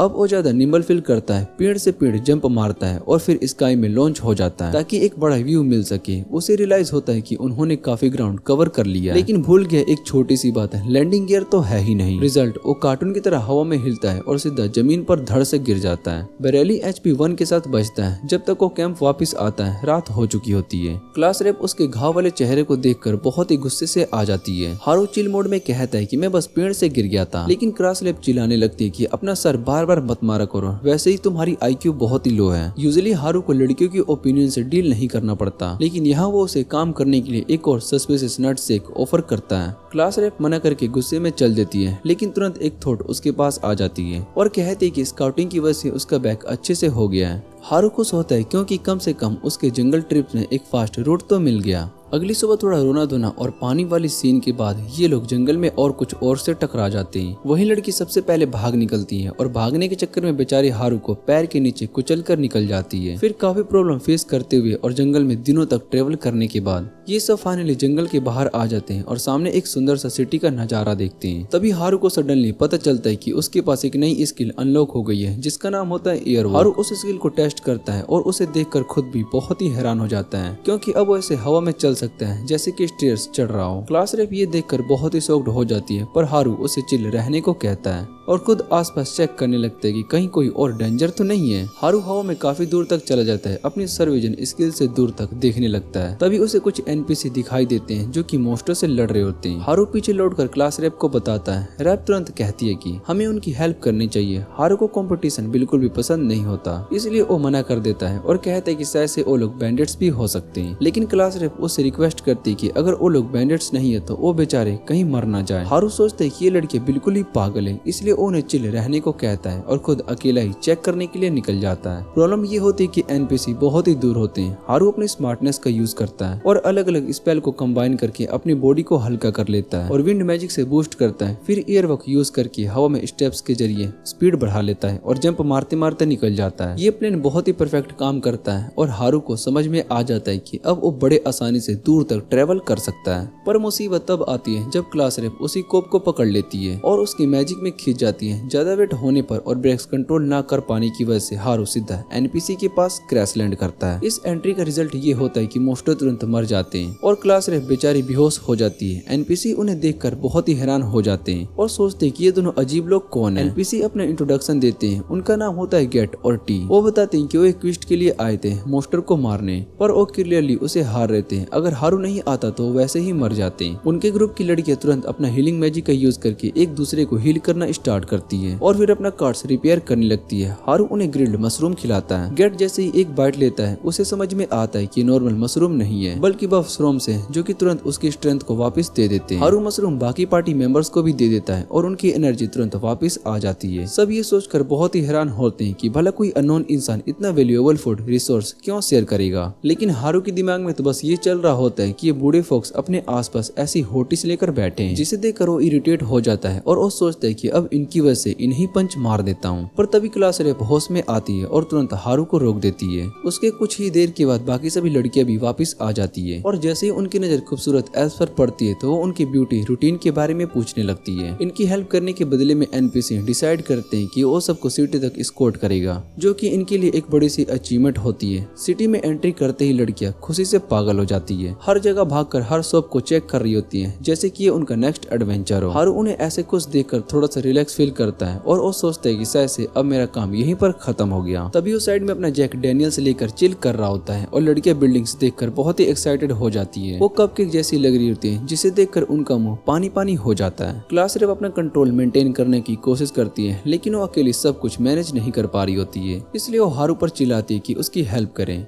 फिर वो अपनी एक व्हिसल बजाती है और जैसे ही वो बजती है सारी लड़कियां तुरंत उसके पास आ जाती हैं जैसे कि ट्रेन डॉग्स हो। हारू ये देखकर बहुत ही शौक हो जाता है, क्लास रेप के पास इतनी पावर भी हो सकती है। ये देखकर हारू को थोड़ा सुकून मिलता है कि लड़कियां सेफ हैंड में। लेकिन क्लास रेप इतनी आसानी से उनको नहीं छोड़ती। वो तुरंत प्लान बनाने लगती है और सबको बताती है कि सबसे पहले हमें एडवेंचरर गिल्ड में जाना होगा, जहाँ हम अपना लूट ट्रेड करेंगे और पैसे कमाएंगे। उसके बाद गिल्ड में अपना रजिस्ट्रेशन करेंगे और फिर फाइनली एक कॉम्फी बेड पर आराम से रात गुजारेंगे। सबको ये प्लान सही लगता है, लेकिन क्लास रेप ये भी कहती है कि कुछ दिन के बाद हम सब क्लास के नर्ड्स के बारे में इंफॉर्मेशन कलेक्ट करना स्टार्ट कर देंगे। ये बात सुनकर बाकी क्लासमेट्स गुस्से में आ जाते हैं क्योंकि उन्हें लगता है कि नर्ड्स को तुरंत ढूंढना चाहिए ताकि वो उनसे अपने पिछले गलती बिहेवियर के लिए माफी मांग सके। क्लास रेप उनसे सॉरी बोलती है और कहती है कि ओब्वियसली वो भी नर्ड्स को जल्दी ढूंढना चाहती है। तभी हारू वहाँ पर जंप इन करता है और लड़कियों से मजाक करते हुए कहता है कि तुम लोग नर्ड्स को ढूंढकर उन्हें स्पेशल सर्विस दोगे क्या। थोड़ी देर के बाद फाइनली सब लोग एडवेंचरर गिल्ड के पास पहुँच जाते हैं, लेकिन गिल्ड देखकर सबके होश उड़ जाते हैं क्योंकि वो वैसा बिल्कुल भी नहीं होता जैसा कि उन्होंने सोचा था। उन्हें लगता था कि वहाँ पर बड़े बड़े प्लॉट्स वाली लड़कियां होंगी जो कि स्माइल करके उनका स्वागत करेंगी, लेकिन सामने तो बड़े बड़े डरावने आदमी थे जो कि उनको भूखी नजरों से देख रहे थे। सब ये सोचकर बहुत ही कंफ्यूज हो जाते हैं कि ये नए लोग आखिर कौन है। तभी ऑफ स्टेयर से ऑफ नीचे आता है और हारू को बुलाता है। उससे कहता है कि गिल्ड मास्टर उससे मिलना चाहते हैं। हारू क्लास रेप को वेट करने के लिए बोलता है और खुद अकेला अंदर चला जाता है। जैसे ही वो अंदर एंट्री करता है सभी एडवेंचरस उसको घूरने लगते हैं। गेट उसे अंदर जाने का रास्ता दिखाता है, जहाँ पर एक गुस्से से भरा हुआ गिल्ड मास्टर उससे पूछता है कि क्या तुम वही हारू हो जिसने कि वाइल्ड बीस्ट से फाइट की थी। हारू तुरंत घबरा जाता है और वो सोचता है कि अभी भाग जाओ, पर फिर वो हिम्मत करके सिर्फ हाँ बोलता है। तभी पूरी एटमॉस्फेयर बदल जाती है। गिल्ड मास्टर उसे हैंडशेक करके थैंक यू बोलता है और कहता है कि तुम्हारे बिना ऑफ की पार्टी तो वैसे ही मर जाती। हारू अब भी थोड़ा शौक में होता है, पर नीचे रिसेप्शन की तरफ आ जाता है। वहाँ उसे एक फोर्ड आईडी रिसेप्शनिस्ट गर्ल मिलती है जो कि उससे कहती है कि वो उसकी इमेरल्ड क्रिस्टल को अप्राइज करके फेयर प्राइस देगी। हारू अपनी किस्मत को ट्राई करने का सोचता है और एक बड़ा सा सैक उसके सामने रख देता है। उस लड़की को देखकर बहुत ही शौक हो जाता है कि इतनी ज्यादा क्रिस्टल इसके पास कहाँ से आए। हारू अपने आप को बड़ा बॉस फील करने लगता है और कहता है कि मेरे पास और भी क्रिस्टल्स रेडी हैं।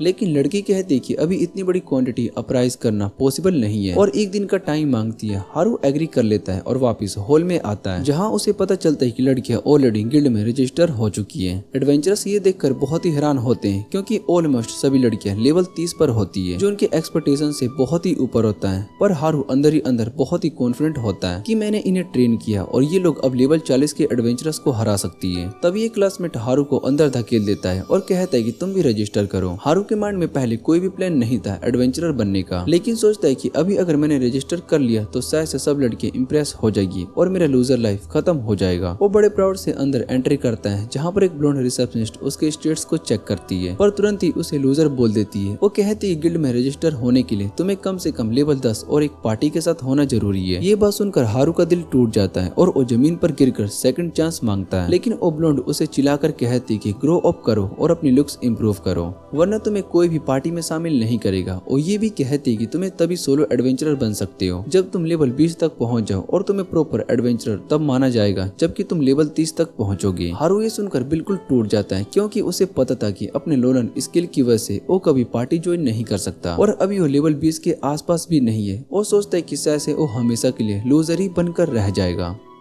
इसके बाद हमें दिखाया जाता है कि क्लास रेप हारू के लिए बहुत ही बुरा फील कर रही होती है, इसलिए वो उसको चीयर अप करती है और उसके बाद सभी लोग एक होटल की तरफ निकल जाते हैं ताकि रात को वहां पर रुक सके। काफी टाइम के बाद उन्हें एक फाइनली प्रॉपर बेड मिलता है सोने के लिए, जो कि उनका सपना था। लेकिन हारू अपने बेड पर सो नहीं पाता क्योंकि उसे फॉरेस्ट में ज्यादा सोना कंफर्टेबल लगता था। अगली सुबह सभी लोग बाहर निकल जाते हैं टाउन को एक्सप्लोर करने के लिए क्योंकि ये पैलेस काफी सेफ होती है। हारू भी सोचता है कि मुझे बस इम्बैलेड बचकर पैसे लेने चाहिए और फिर वापस से फॉरेस्ट लौट जाना चाहिए क्योंकि ये लड़कियां सेफ है। लेकिन जैसे ही वो रिसेप्शन पर जाता है तो वहाँ की लड़की और उसके सीनियर सभी उससे माफी मांगते हैं क्योंकि उनके पास उतने पैसे नहीं होते जितने की हारू की इमरलेंड्स की कीमत होती है। तभी गिल्ड मास्टर आता है और कहता है कि तुमने इतने ज्यादा इमरलेंड क्रिस्टल को लेकर आए हो हमारे पास कि हमारे पास मैन पावर की कमी है। उन्हें प्रॉपरली काउंट करने के लिए पैसा देना तो दूर की बात है। फिर वो हारू से पूछते क्या तुम इंस्टॉलमेंट्स में पैसा लेना पसंद करोगे। हारू तुरंत एग्री कर लेता है क्योंकि उसे तो कैपिटलिज्म बहुत ही पसंद था। उसको एक बड़ा सा पैसे का बैग मिलता है जिसमें कि 5 एसेट्स और कुछ डॉलर्स होते हैं। ये देखकर वो खुद भी बहुत ही शॉक्ड हो जाता है। हारू अपने कमाए हुए पैसे देखकर बहुत ही खुश होता है, लेकिन जैसे ही एक लूजर के हाथ में पैसा आता है वैसे ही सारी लड़कियां उसके पास चिपक जाती है। सभी सेलिब्रेट करने लगते हैं और शॉपिंग के लिए रेडी हो जाती है जैसे कि ये पैसा उनके ही हो। लेकिन गट असली दोस्त निकलता है। वो हारू से कहता है कि इन लड़कियों को छोड़कर असली वाली लड़की ढूंढ लें, मुझे एक जगह पता है। ये सुनकर हारू के मुंह में पानी आ जाता है क्योंकि वो 23 दिन से प्रैक्टिस कर रहा था और बस इंतजार कर रहा था। क्लास रेप उसको रोकने की कोशिश करती है लेकिन वो उसकी बात को इग्नोर करके गट के साथ चला जाता है और वो सपने देखने लगता है कि अब उसे कितनी लड़कियां मिलेंगी। लेकिन जैसे ही वो डेस्टिनेशन पर पहुंचता है तो उसके सामने एक पुराना सा खराब दिखने वाला शॉप आता है। हारू को थोड़ा सा डिसअपॉइंटमेंट होता है लेकिन गट उससे कहता है कि ये शॉप दिखने में पुराना जरूर है लेकिन यहाँ पर सिर्फ डंजन से निकले हुए बीस्ट आइटम ही मिलते हैं। हारू शॉप के अंदर आइटम देखना शुरू करता है और जल्दी उसे लगता है कि गट झूठ नहीं बोल रहा था। ये आइटम्स वैसे भी बहुत ही यूनिक और इंटरेस्टिंग होते हैं। इसके बाद हारू शॉपिंग श्री में चला जाता है, कभी वेपन्स ट्राई करता है, कभी आर्मर और कभी मैजिकल आइटम। वो सबको अपने कार्ट में भरने लगता है। पूरा दिन शॉपिंग करने के बाद उसकी नजर एक स्पेशल नेकलेस पर पड़ती है। हारू शॉपकीपर से पूछते कि ये नेकलेस क्या करता है। शॉपकीपर कहते हैं कि मल्टीपल आइटम को एक में फ्यूज कर सकता है। हारू सोचता है ये बहुत ही काम का आइटम हो सकता है। तभी क्लास रेप आ जाती है और उससे कहती है कि अब बस करो, शॉपिंग बंद करो और वापिस से घर चल के सो जाओ। लेकिन दुर्भाग्य से हारू फिसल जाता है और गलती से सारे आइटम एक साथ फ्यूज हो जाते हैं। अगला सीन स्टार्ट होता है जहाँ पर वो अजीब सा आदमी औरत जो कि समझ नहीं आता लड़का है या फिर लड़की हारू पर चीखने लगता है और वो रोकर कहता है कि तुम परचेस करने से पहले फ्यूज नहीं कर सकते। ये सारे आइटम की कीमत $60,000 से भी ज्यादा है। ये सुनकर हारू के होश उड़ जाते हैं और वो डिप्रेशन में चला जाता है। गट उस शॉपकीपर से थोड़ा नेगोटिएट करने की कोशिश करता है जबकि क्लास रेप माफी मांगती है और कहती कि हमारे पास $50,000 ही है। 2-3 दिन बीत जाते हैं और हारू अब तक डिप्रेस्ड रहता है क्योंकि अब वो बिल्कुल बेरोजगार हो चुका था। उसके मन में अब भी बहुत ही सारी चीजें खरीदने की इच्छा थी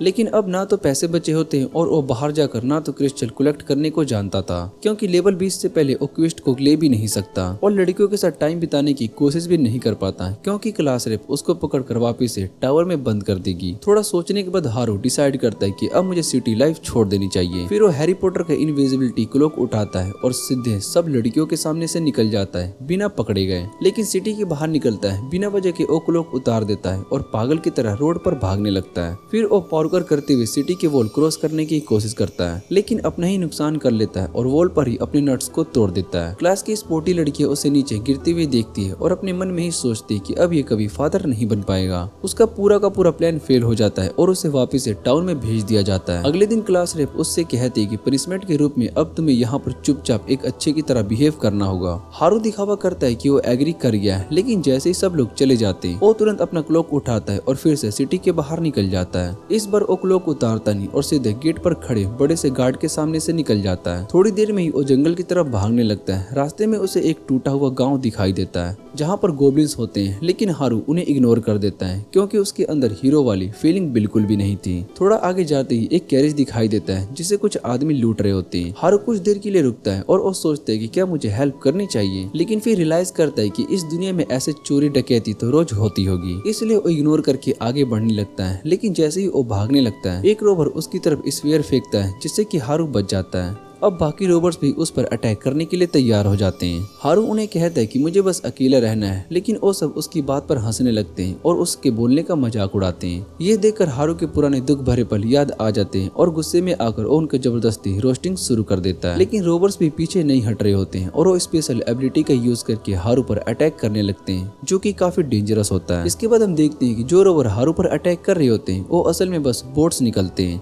जो कि सिर्फ एक ही स्पेल बार बार स्पैम कर रहे होते हैं। जल्दी वो थक जाते हैं और तभी एक छोटी सी नकचढ़ी लड़की कैरेज से बाहर आती है। वो अपना नाम मैरी बताती है, जो कि एक नोबल गर्ल होती है। मैरी हारू का शुक्रिया अदा करती है उस बैंडिट से बचाने के लिए और उससे रिक्वेस्ट करती है कि वो उसके साथ चले, क्योंकि उसे डर है कि रास्ते में और भी बैंडिट उस पर अटैक कर सकते हैं। इन रिटर्न ओ से एक ग्योस वॉक 2000 ऑफर करती है। हारू पहले तो वापस फॉरेस्ट जाना चाहता था, लेकिन ऐसे ऑफर को स्किप करना उसकी बस की बात नहीं थी, इसलिए वो मैरी के साथ डेंजरस फॉरेस्ट क्रॉस करने के लिए एग्री कर लेता है और सोचने लगता है कि अब देखते हैं कि रास्ते में कौन कौन से मॉन्स्टर मिलते हैं। थोड़ी देर के बाद वो लोग सिटी पहुंच जाते हैं, लेकिन मैरी अपना प्रॉमिस पूरा नहीं करती। हारू इम्पेशेंट हो जाता है और वो सोचता है कि शायद से मुझे उसकी रिक्वेस्ट एक्सेप्ट नहीं करनी चाहिए थी। कैसल के वेटिंग रूम में वो इधर उधर घूमता है और वो डिसाइड करता है कि मुझे अभी के लिए फॉरेस्ट लौट जाना चाहिए। तभी मैरी फ्रेश क्लॉथ पहनकर नीचे आती है और वो गुस्सा दिखाती है कि हारू उसे छोड़कर क्यों जा रहा है, जबकि वो उसके लिए एक स्पेशल थैंक यू प्लान कर रही थी। हारू मजबूरी में रुक जाता है और सरप्राइज होता है मैरी का थैंक यू कहने का तरीका और उसकी इमेजिनेशन से भी बहुत ज्यादा इंटरेस्टिंग। वो उसके लिए एक फुल कोर्स डिनर अरेंज करती है जिसमें कि मीट इतना ज्यादा था कि कोई वेगन देखकर ही शौक में मर जाए। हारू बिना मैनर्स के मीट खाने लगता है जैसे कि किसी ने उसे कई दिनों से खिलाया ना हो।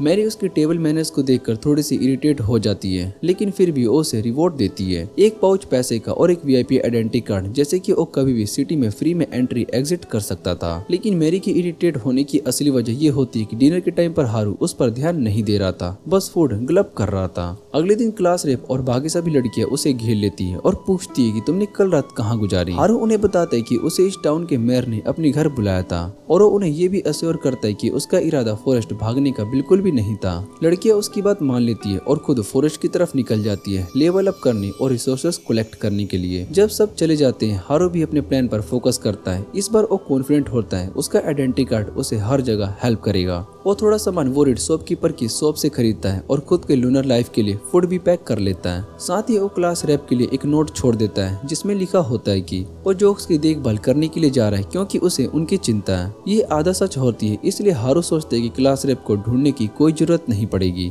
ये सब सेट करके वो गेट पर पहुंच जाता है एक बड़े से गार्ड के पास जो कि डीम सम्प जैसा दिख रहा था। वो अपना आइडेंटिटी कार्ड दिखाता है ताकि सिटी के बाहर निकल सके। इसके बाद हम देखते हैं कि हारू फाइनली फॉरेस्ट में लीगली आ गया होता है और अपने आप को घर जैसा फील करता है जहाँ वाइल्ड क्रिएचर और मॉन्स्टर अपनी मर्जी से जी रहे थे। वहीं हारू भी सोचता है कि अब मैं दोबारा से अपनी असली लोनर लाइफ ही जीऊंगा, लेकिन उसी वक्त पीछे से एक ऑर्क उस पर अटैक कर देता है। हारू बिना टाइम वेस्ट किए अपने स्टाफ से उस ऑर्क को नॉकआउट कर देता है, लेकिन ये उसे बहुत ही अजीब लगता है क्योंकि नॉर्मली फॉरेस्ट आउटर पार्ट्स में ऑर्क होते ही नहीं है। उसके दिल में शक जगता है और वो फॉरेस्ट के अंदर और गहरा चला जाता है। वहाँ उसे जमीन पर एक बड़ा सा ब्लड स्टेन दिखाई देता है। हारू थोड़ा सा पैनिक कर जाता है, उसे लगता है कि शायद से ये खून नर्स का ही हो सकता है, लेकिन फिर सोचता है कि ये पॉसिबल नहीं है क्योंकि नर्स तो दूसरे वर्ल्ड के मामलों में बहुत ही एक्सपर्ट है। ज्यादा चांस ये हो सकता है कि ये खून जोक्स का या फिर डेलिक्वेंट्स का ही होगा। वो उस खून के बड़े ट्रेल को फॉलो करता है और फाइनली उसे जोक्स मिलते हैं जो कि भारी चोट से घायल होते हैं। हारू का दिल टूट जाता है ये देखकर। उसे लगता है कि शायद से इन्होंने डेलिक्वेंट से लड़ाई करके अपना एंड कर लिया, लेकिन उसकी आंखों में थोड़ी सी उम्मीद जगती है जब वो देखता है कि उनमें से एक अब भी जिंदा है। हारू तुरंत अपने बनाए हुए मशरूम से बने हीलिंग पोशन उस पर डाल देता है और दिल से चाहता है कि वो बच जाए और उसकी दुआ काम कर जाती है। जोक्स का लीडर अपनी आंखें खोलता है और हारू उन्हें अपनी केव में ले जाता है। वहाँ वो सच्चाई बताते हैं कि उन्होंने डेलिक्वेंट्स को कन्वर्ट करने की कोशिश की थी लड़कियों की रक्षा के लिए, लेकिन तभी टनाका जो कि उनका पेट नट माना जाता था ने उन्हें ही धोखा दे दिया। उसने सारे डेलिक्वेंट्स को मार दिया और उनके ओपी वेपन्स भी चुरा लिए जो उन्हें इस वर्ल्ड में आने पर मिले थे।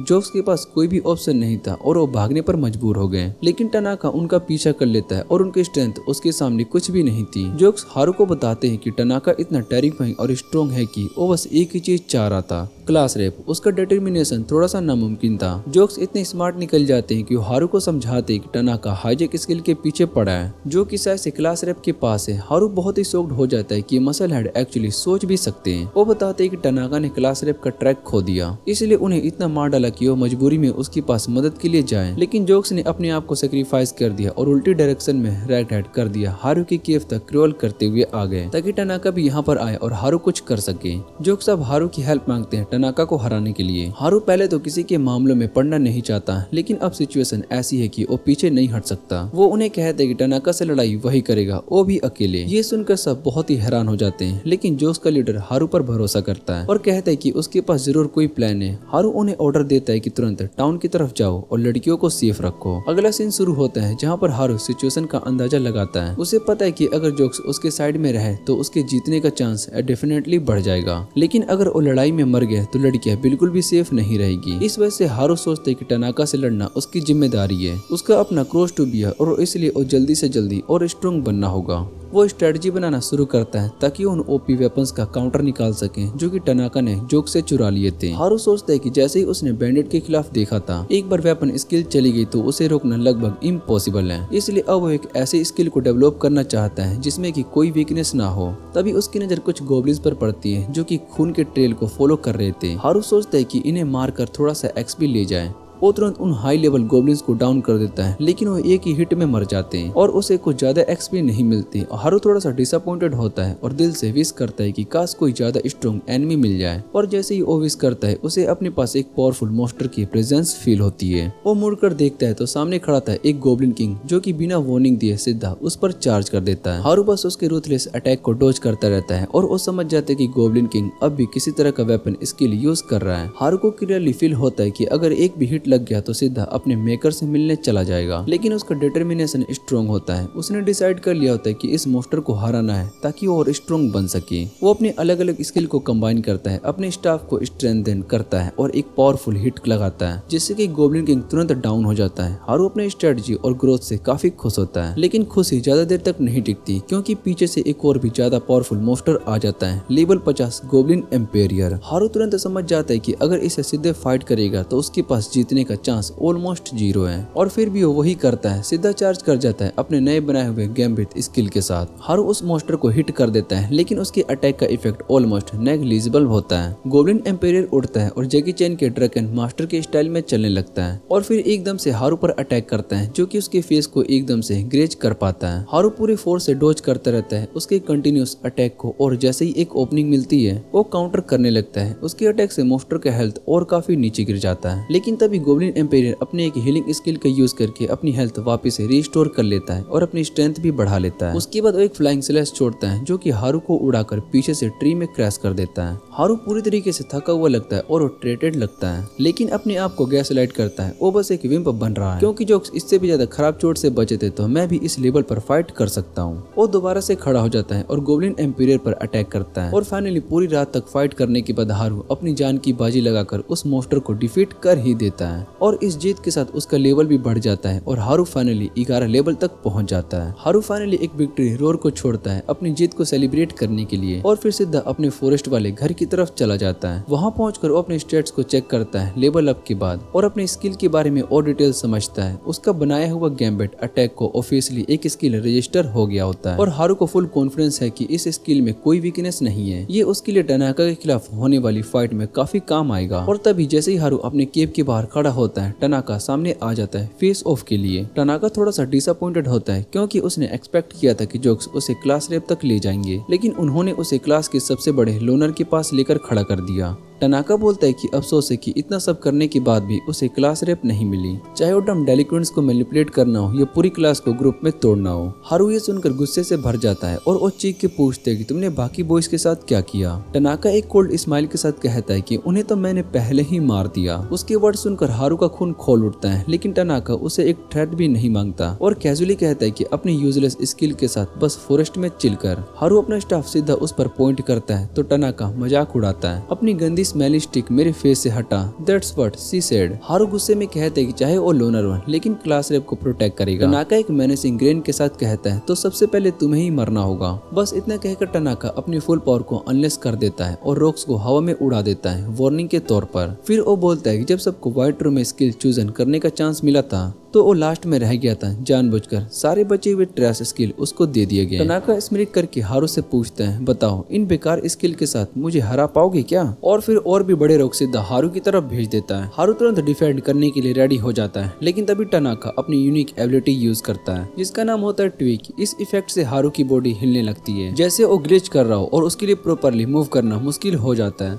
फिर भी वो समहाउ रॉक्स को डोज कर लेता है, लेकिन टनाका यहाँ नहीं रुकता। वो हारू के नीचे से क्रिस्टल स्पाइक को समन कर लेता है। हारू मुश्किल से इन स्पाइक्स को भी अवॉइड कर लेता है, लेकिन अब वो थक चुका होता है और उसका बॉडी बहुत ही हैवी फील कर रहा होता है। टनाका थोड़ा इम्प्रेस्ड होकर कहता है कि हारू उससे बेहतर निकला जितना उसने सोचा था। फिर टनाका कैजुअली पूछता है कि बताओ तुम्हें कब से मुझ पर शक हुआ? हारू कामली जवाब देता है कि मुझे तो पहले मोमेंट से शक था। मुझे पता था कि तुम या तो नर्स के साथ जाओगे या फिर एक लोनर बनोगे, लेकिन तुम्हें डेलिक्वेंट के साथ देखकर मुझे लगा कि इसके पीछे कोई तो वजह जरूर होगी। और फिर हारू उससे पूछते हैं कि उसने अपना प्लान शुरू कब किया। टनाका फाइनली रिवील करता है कि जैसे ही वो क्लासरूम से टेलीपोर्ट हुए थे उसने अपना प्लान बना लिया था। हाईजैक स्किल उससे तो मिस हो गई, लेकिन तब उसके हाथ आई थी ट्विक स्किल जो कि अपने टारगेट को हल्का सा मैनिपुलेट कर सकती है। टनाका फाइनली अपना प्लान एग्जीक्यूट करता है। उसने पहले उन स्टूपिड डेलिक्वेंट्स को मैनिपुलेट करके सब कुछ अपने हिसाब से सेट कर लिया था। अब वो हारू से कहता है कि बातें बहुत हो गई और एक लंबी सी वाइन निकालकर हारू के पैर को बांध देता है। फिर एक पावरफुल फायर स्पेल को कास्ट करता है सोचकर कि अब हारू का काम तमाम।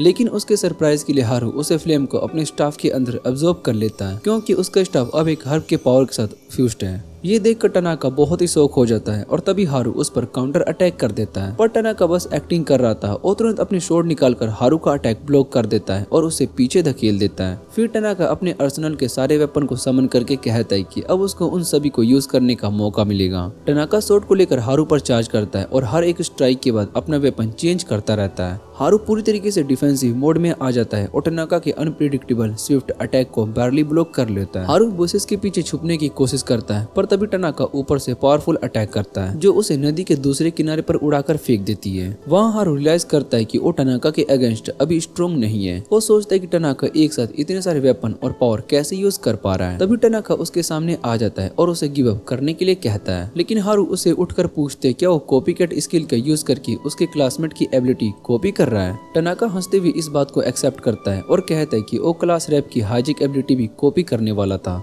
और उसके बाद उसे मारकर असली पावर अपने पास रख लेगा। उसके बाद सबको खत्म करके उनकी एबिलिटीज भी चुरा लेगा। हारू समझ जाता है कि ये उसका अब तक का सबसे बड़ा थ्रेट एनिमी है। हारू समझ जाता है कि ये उसका अब तक का सबसे टफ एनिमी है। टनाका अलग अलग वेपन के साथ उस पर अटैक करना शुरू कर देता है। हारू काउंटर करने की कोशिश करता है पर उसका अटैक सिर्फ एक इल्यूजन ही लगता है। रियल टनाका उसके पीछे आ जाता है। हारू सोचता है कि ये ट्रिक काम नहीं करेगी, इसलिए वो अपना स्टाफ ग्राउंड पर पॉइंट करता है। टनाका समझ जाता है कि हारू ने गिव अप कर दिया और सीधा उस पर चार्ज करता है, पर हारू लास्ट मोमेंट पर वो डोज कर लेता है और अपने अल्ट्रा इंस्टिंक्ट टाइप फ्लेक्सिस से बच जाता है। फिर वो टनाका से कहता है कि तुम एक कॉपीड स्किल को सिर्फ 3 बार यूज कर सकते हो, है ना? ये सुनकर टनाका के होश उड़ जाते हैं और वो पैनिक होने लगता है। हारू कहता है कि उसने पहले ही उसकी वीकनेस को समझ ली थी और उसने जानबूझकर उसकी कॉपीड स्किल को वेस्ट करवा दी थी। ये सुनकर टनाका और भी फ्यूरियस हो जाता है और डिस्परेशन में हारू पर फिर से अटैक करता है, लेकिन हारू इजीली डोज करके उसको एक एक लगाता है जिससे कि टनाका पीछे गिर जाता है। हारू डिसाइड करता है कि अब इस ओपनिंग का यूज करके इस फाइट को खत्म करना है। पर जैसे ही वो मूव करता है, टनाका एक पावरफुल शॉट फायर कर देता है, जिससे कि हारू रुकने पर मजबूर हो जाता है। टनाका हारने ही वाला था, इसलिए अपना अल्टीमेट वेपन का यूज करने का डिसाइड करता है। वो एक डैगर को समन करता है और बहुत ही तेज स्पीड से हारू पर 2 स्ट्राइक करता है। फिर वो हवा में गायब होकर ऊपर से अटैक करने लगता है। हारू सभी अटैक को डॉज कर लेता है, लेकिन जैसे ही धूल पूरी तरीके से बाहर जाती है, उसे समझ में आता है कि ये सिर्फ एक डिकोय था। टनाका के पास अभी कुछ और प्लान है और हारू सही होता है। टनाका एक बड़े पत्थर के पीछे छुपकर अपना अल्टीमेट स्किल चार्ज कर रहा होता है, जिसका नाम होता है इंस्टेंट डेथ।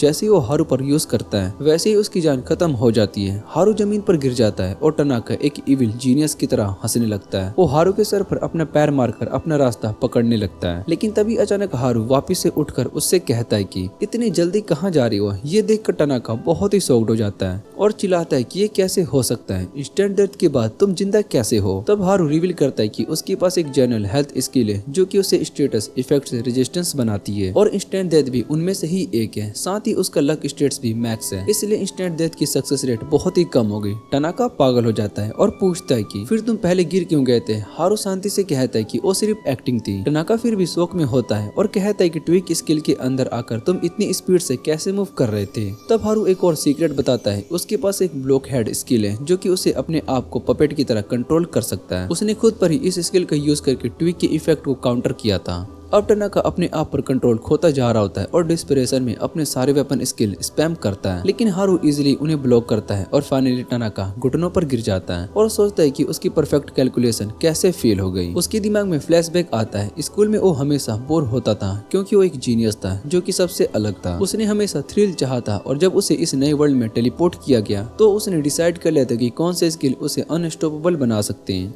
उसने बिना सोच समझ के अपने क्लासमेट को मारने का प्लान बनाया, सिर्फ इसलिए ताकि उनकी एबिलिटीज चुरा सके। लेकिन अब उसे यकीन नहीं हो रहा होता है कि एक ऐसे लड़के से हार गया जिसके पास सो कॉल्ड यूजलेस स्किल थी। पागलपन में वो हारू पर सीधा रैकलेस अटैक कर देता है। हारू इजिली उसकी तलवार छीन लेता है और वो सोचता है कि अब टनाका के पास कोई ट्रिक नहीं बची। पर जैसे ही हारू उसको फिनिश करने के लिए आगे बढ़ता है, टनाका की शॉट वापिस से आ जाती है और सीधा हारू को प्रेस कर देती है। तब हारू रियलाइज करता है कि टनाका के पास अब भी एक हिडन एबिलिटी है, रिमोट कंट्रोल। टनाका सोचता है कि आखिर में जीत उसी की हुई है और हारू पर बार बार अपनी स्ट्राइक करता है, लेकिन हारू अपना पेसिंग स्किल यूज करके उन अटैक को ब्लॉक कर लेता है और फिर उसे जोर से पंच करके पीछे गिरा देता है। अब हारू डिसाइड करता है कि अब इस फाइट को खत्म करना होगा, इसलिए अपना कॉम्बैक्ट स्किल यूज करके एक ऐसा अटैक करता है जिससे कि टनाका बच नहीं पाता। टनाका बेहोश होकर जमीन पर गिर जाता है और हारू थोड़ा सा दूर चलकर कहता है कि चाहे मेरे पास एबिलिटीज ना हो, पर मेरे पास अपने ट्रिक हमेशा रहेंगे। लेकिन अब हारू खुद भी बिल्कुल थक चुका होता है। उसके शरीर पर डैमेज अपना असर दिखाना शुरू कर देता है और उसके पास चलने की स्ट्रेंथ भी नहीं बची होती। वो अपने घुटनों पर गिर जाता है और वो सोचता है कि शायद से अब यही एंड है। उसके दिमाग में क्लास रेप और दोस्तों की बातें याद आती है। तभी कोई उसे संभाल लेता है। हारू अपनी आंखें खोलता है और वो देखता है कि नट्स वहाँ पर खड़े हैं। हारू थोड़ा सा डिसअपॉइंट होता है कि वो लेट आए, पर नट्स उससे कहते हैं कि कंप्लेन बाद में कर लेना। अभी उसे हीलिंग पोशन पिलाते हैं और उसे सपोर्ट करके टाउन की तरफ ले जाने लगते हैं। रास्ते में हारू उनसे पूछता है कि तुम सब जंगल में क्या कर रहे थे। तो वो बताते कि जब वो हंटिंग ट्रिप से लौट रहे थे तब उन्होंने अपने क्लासमेट से सुना था कि हारू टनाका से फाइट कर रहा है। ये सुनते ही वो तुरंत मदद के लिए आ गए, बस थोड़ा लेट हो गए। शहर के गेट पर पहुंचते ही सब लोग उनका वेट कर रहे होते हैं। लड़कियां हारू को घेर लेती है और उससे अपना रिवॉर्ड मांगने की बात करती है, पर हारू शर्मा कर साइड हो जाता है और जोक्स के लीडर से हाई फाई कर लेता है। तब लड़कियां उसे खींचकर अंदर लेकर जाती है और टिकटॉक वाले वैन लोग नट से अपनी गलतियों के लिए माफी मांगते हैं। हारू सोचते है कि शायद से यही हैप्पी एंडिंग है जो कि सबको चाहिए थी और अब उसकी यहाँ पर कोई भी रोल नहीं बची है, इसलिए वो चुपके से निकलने लगता है। लेकिन क्लास रेप उसे रोक लेती है और गुस्से में पूछती है कि तुम कहाँ जा रहे हो। हारू डर जाता है, पर उसे सरप्राइज मिलता है जब वो उसे हग करके कहती है कि वो उसके लिए बहुत ही वॉरिड थी। हारू माफी मांगता है, लेकिन क्लास रेप कहते हैं कि सिर्फ सॉरी से काम नहीं चलेगा। उसने पूरी क्लास की लड़कियों को इकट्ठा किया है, अब वो हारू को स्कोल्ड करेंगी कि उसने बिना बताए सिटी से बाहर जाने की कोशिश कैसे की। हारू बहुत ही पैनिक हो जाता है, पर उसके पास कोई ऑप्शन नहीं होता। लड़कियां उसे खींचकर सिटी के अंदर लेकर जाती है और वो डिसाइड करती है कि उसे रात में सोल सक करके सबक सिखाएगी। रात को हारू एक अजीब सा सपना देखता है जिसमें एक इंसान गहरी डंजन के जंजीरों में बंधा होता है। कभी वो एक लड़की लगती है और अगले ही पल में एक स्केलेटन बन जाती है। हारू अचानक से शौक में आ जाता है और वो सोचते हैं क्या ये सपना किसी बड़ी चीज का हिंट है। अगले दिन हारू टेरवेन में आ जाता है। वहाँ पर उसे नर्ड्स की गैंग मिलती है जो कि डंजन के अंदर मॉन्स्टर हंट करने के लिए रेडी होते हैं। इसके बाद हमें नर्स दिखाई देते हैं जो कि हारू को बताते हैं कि वो एक रेयर आइटम को ढूंढ रहे हैं। ये आइटम उनके रिच पॉइंट को बढ़ा देता है और लोग उन्हें कैसे देखते हैं वो भी चेंज हो जाता है। हारू हंसते हुए कहता है कि ये तो तुम लोग नर्स के लिए परफेक्ट है, जिनको वैसे भी कोई पसंद नहीं करता। तभी वो नर्स उल्टा हारू को छेड़ देता है कि ये बात तो तुम पर भी अप्लाई होती है। इतना कहकर वो वहाँ से चला जाता है। हारू सोचता है कि अब मेरा काम हो गया, मुझे अपने कोजी वेब में वापस चले जाना चाहिए। लेकिन तभी उसके पीछे क्लास रेप आ जाती है। वो बहुत ही गुस्से में होती है कि हारू फिर से भाग रहा है और हारू उससे कहता है कि प्लीज मुझ पर रहम करो, मुझे कल रात पूरी रात गर्ल्स ने मिलकर बहुत ही लेक्चर दिया था। लेकिन क्लास रेप कहती है कि वो तो सबका कलेक्टिव लेक्चर था, अभी उसका पर्सनल एक्सप्लोडिंग बाकी है। और ये सुनकर हाथों के पैर फूल जाते हैं। वो घबरा कर जमीन पर बैठ जाता है और वादा करता है कि अब दोबारा कोई भी डेंजरस काम नहीं करेगा। तब जाकर क्लास रेप उसे छोड़ती है, पर हारू फिर भी अंदर से बहुत ही हिला होता है। तभी उसको नर्स की बात याद आती है। वो सोचते है कि अगर उस रेयर आइटम का यूज करके अपना रिलेशन क्लास रेप और सबके साथ अच्छा कर दूं, तो मुझे दोबारा कभी एक्सक्लूडिंग नहीं मिलेगी और फिर मैं अपना अकेला लाइफ शांति से जी सकता हूँ। इस वजह से हारू डिसाइड करता है कि उसे भी डंजन जाना चाहिए।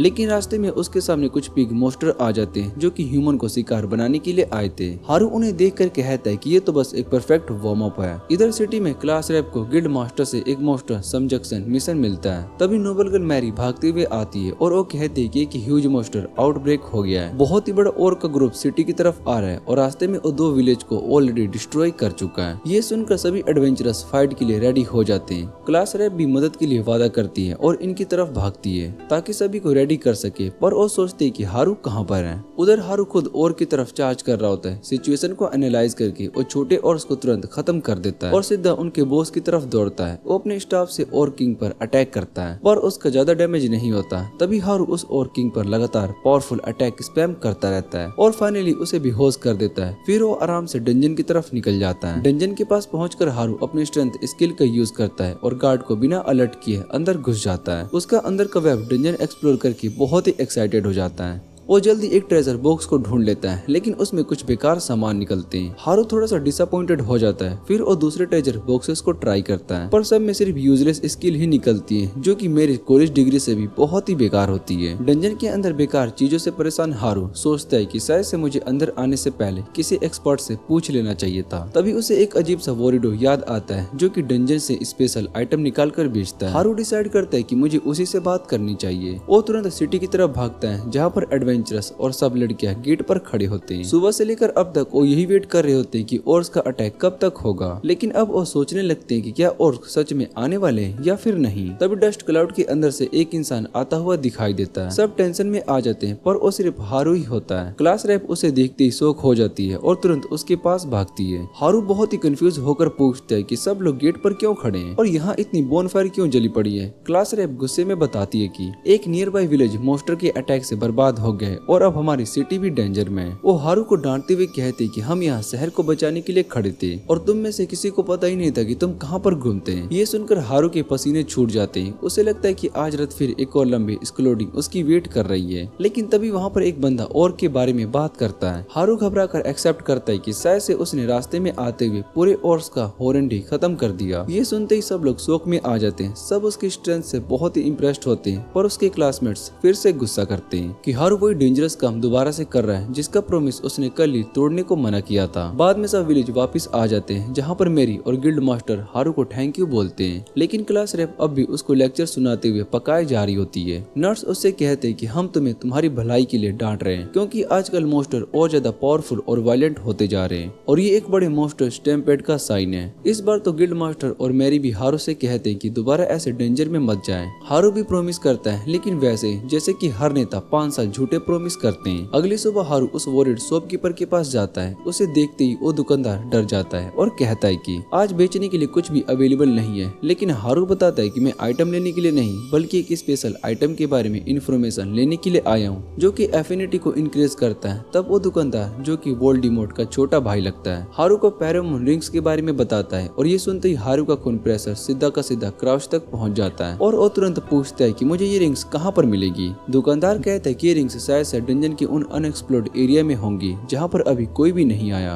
और वो प्लेस 50वें फ्लोर से स्टार्ट होते हैं। हारू बहुत ही एक्साइटेड हो जाता है, लेकिन दुकानदार वार्न करता है हर फ्लोर पर एक बॉस मॉन्स्टर होता है जिसे हराने के बाद भी नेक्स्ट फ्लोर तक जाया जा सकता है। पर असली बात ये होती है कि ओवोरिडो बस हारू को डराकर अपने पोषण बचाना चाहता था। हारू हंसी के साथ कहता है कि मुझे तुम्हारी बेकार चीजों की जरूरत नहीं है, मैं तो टेमू से ऑर्डर कर लूंगा। इसके बाद हमें दिखाया जाता है कि नर्ड गैंग हारू की बातें सुन लेते हैं और बिना टाइम वेस्ट किए वो तुरंत सब लड़कियों को हारू के प्लान के बारे में बता देते हैं। सब लड़कियां अब पहले से और भी ज्यादा डिटरमाइंड हो जाती है कि हारू को अपनी जान रिस्क में डालने से रोकने के लिए और इसके आइटम का यूज ना करने दे। गुस्से में वो सब हारू का पीछा करते हैं और उसे फेरोमन रिंग के बारे में कन्फर्ट करते हैं। हारू अपनी तरफ से एक झूठी कहानी बनाता है, मैं तो एक्चुअली सोलोमन रिंग ढूंढ रहा हूँ जो इंसान को एक डिज्नी प्रिंसेस बना देता है और एनिमल से बात करने का पावर देता है। लेकिन ऑब्वियसली कोई भी इस झूठ पर भरोसा नहीं करता। तब हारू भागकर डंजन की तरफ चला जाता है। डंजन गार्ड सिर्फ इतना कहता है कि अंदर मत जाओ, लेकिन रोकने की कोशिश नहीं करता। हारू के क्लासमेट भी उसका पीछा करते हैं और क्लास रेप चीख कर कहती है कि भागना बंद करो वरना किसी ट्रैप में फंस जाओगे। लेकिन हारू कॉन्फिडेंट होता है अपनी मैक्स्ड आउट लक स्टेट पर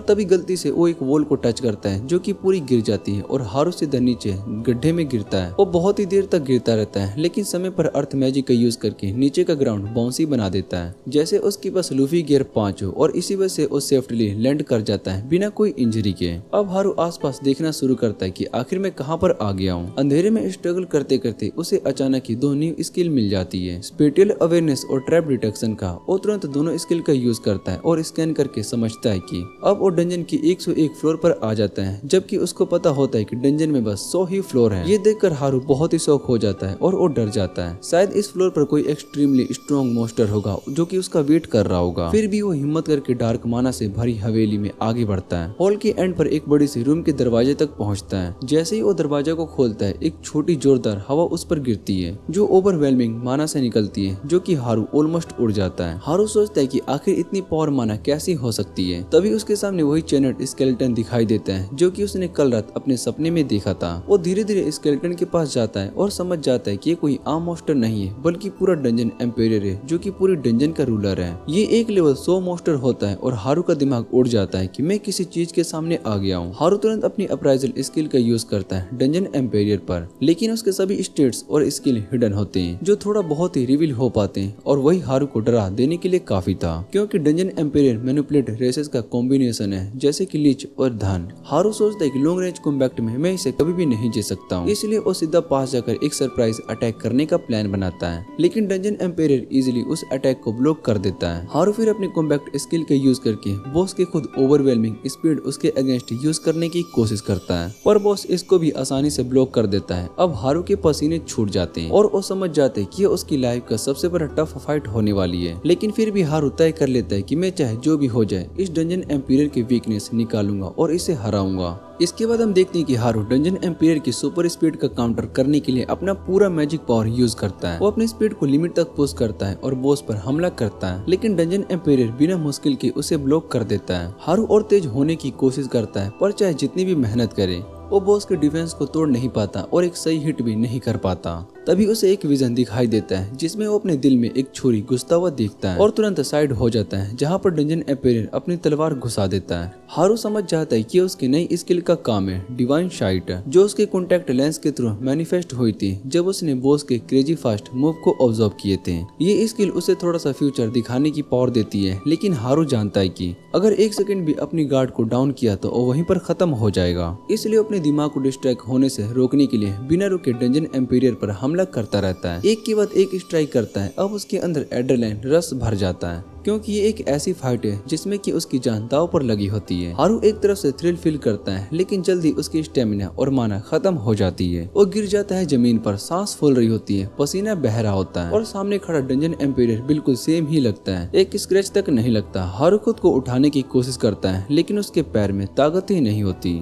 लेकिन सरप्राइजली डंजन एम्पायर उसे फिनिश करने नहीं आता, बल्कि शांत खड़ा रहता है और वेट करता है कि हारू रिकवर करे। हारू सोचता है कि ये अटैक क्यों नहीं कर रहा है। तभी उसे एक रियलाइजेशन होती है, पूरी फाइट के दौरान डंजन एम्पायर ने एक बार भी मर्डरियस इंटेंट नहीं दिखाया। हारू समझ जाता है कि बॉस मॉन्स्टर को पता है कि वो किसी भी इंट्रूडर को आसानी से खत्म कर सकता है, इसलिए हॉस्टिलिटी शो नहीं कर रहा होता है। हारू उठता है और गुस्से में चिल्लाता है कि मुझे अंडर एस्टिमेट करना बंद करो, और फिर सीधा चार्ज करके उस पर हमला करता है। डंजन एम्पायर बस हल्का सा शॉर्ट स्विंग करता है, जिससे कि हारू इजिली डोज करके उसके पीछे स्लिप हो जाता है। हारू तुरंत सोचता है कि अब मुझे चांस मिल गया है, लेकिन डंजन एम्पायर ऑलरेडी रेडी होता है। वो कैजुअली अपनी तलवार हारू के गले पर पॉइंट करता है, जैसे कह रहा हो तो मुझे नहीं हरा सकता बे पगले। पहले तो हारू इरिटेट होता है कि बॉस उसे सीरियसली नहीं ले रहा है, लेकिन फिर उसे शक होने लगता है। उसे स्केलेटन के पास से एक डार्क मेनेसिंग ऑरा दिखाई देती है, और वो समझ जाता है कि शायद से डंजन एम्पायर खुद अपनी मर्जी से फाइट नहीं कर रहा है, बल्कि इस डार्क ऑरा के कंट्रोल में है। तभी हारू का स्टाफ अचानक से चमकने लगता है और उस डार्क ऑरा को ऑब्जर्व करना शुरू कर देता है। हारू को समझ में नहीं आता है कि उसका स्टाफ आखिर कैसे इतनी पावर ले गया जो एक डार्क कर्स को काउंटर कर पा रहा है, लेकिन वो सोचता है कि जब मिला है तो उसे यूज कर लेना चाहिए। हारू तुरंत डंजन एम्पायर पर हमला करता है और उसके अंदर से निकल रही डार्क ऑरा को स्टाफ के अंदर खींचना शुरू कर देता है। फिर एक सही चांस देखकर वो सीधा ऑरा के कोर पर स्ट्राइक करता है और उसे पूरी तरीके से नलीफाई कर देता है। जब ये होता है, डंजन एम्पायर अपनी तलवार नीचे गिरा देता है। तभी हारू को समझ में आता है कि वो कभी लड़ना ही नहीं चाहता था, बस डार्क कंट्रोल से आजाद होकर इंटरनल रेस्ट पाना चाहता था। हारू उस स्केलेटन वॉरियर के पास जाता है और उससे पूछता है, क्या तुम शांति से मरना चाहते हो? अचानक उसके हाथ से तलवार गिर जाती है और डार्क एनर्जी फिर से उसके शरीर में वापस से आने लगती है। हारू समझ जाता है कि अगर अभी इसे खत्म नहीं किया तो वो फिर से डार्कनेस का शिकार बन जाएगा। वो अपना स्टाफ उठाता है, लेकिन उसे मार नहीं पाता,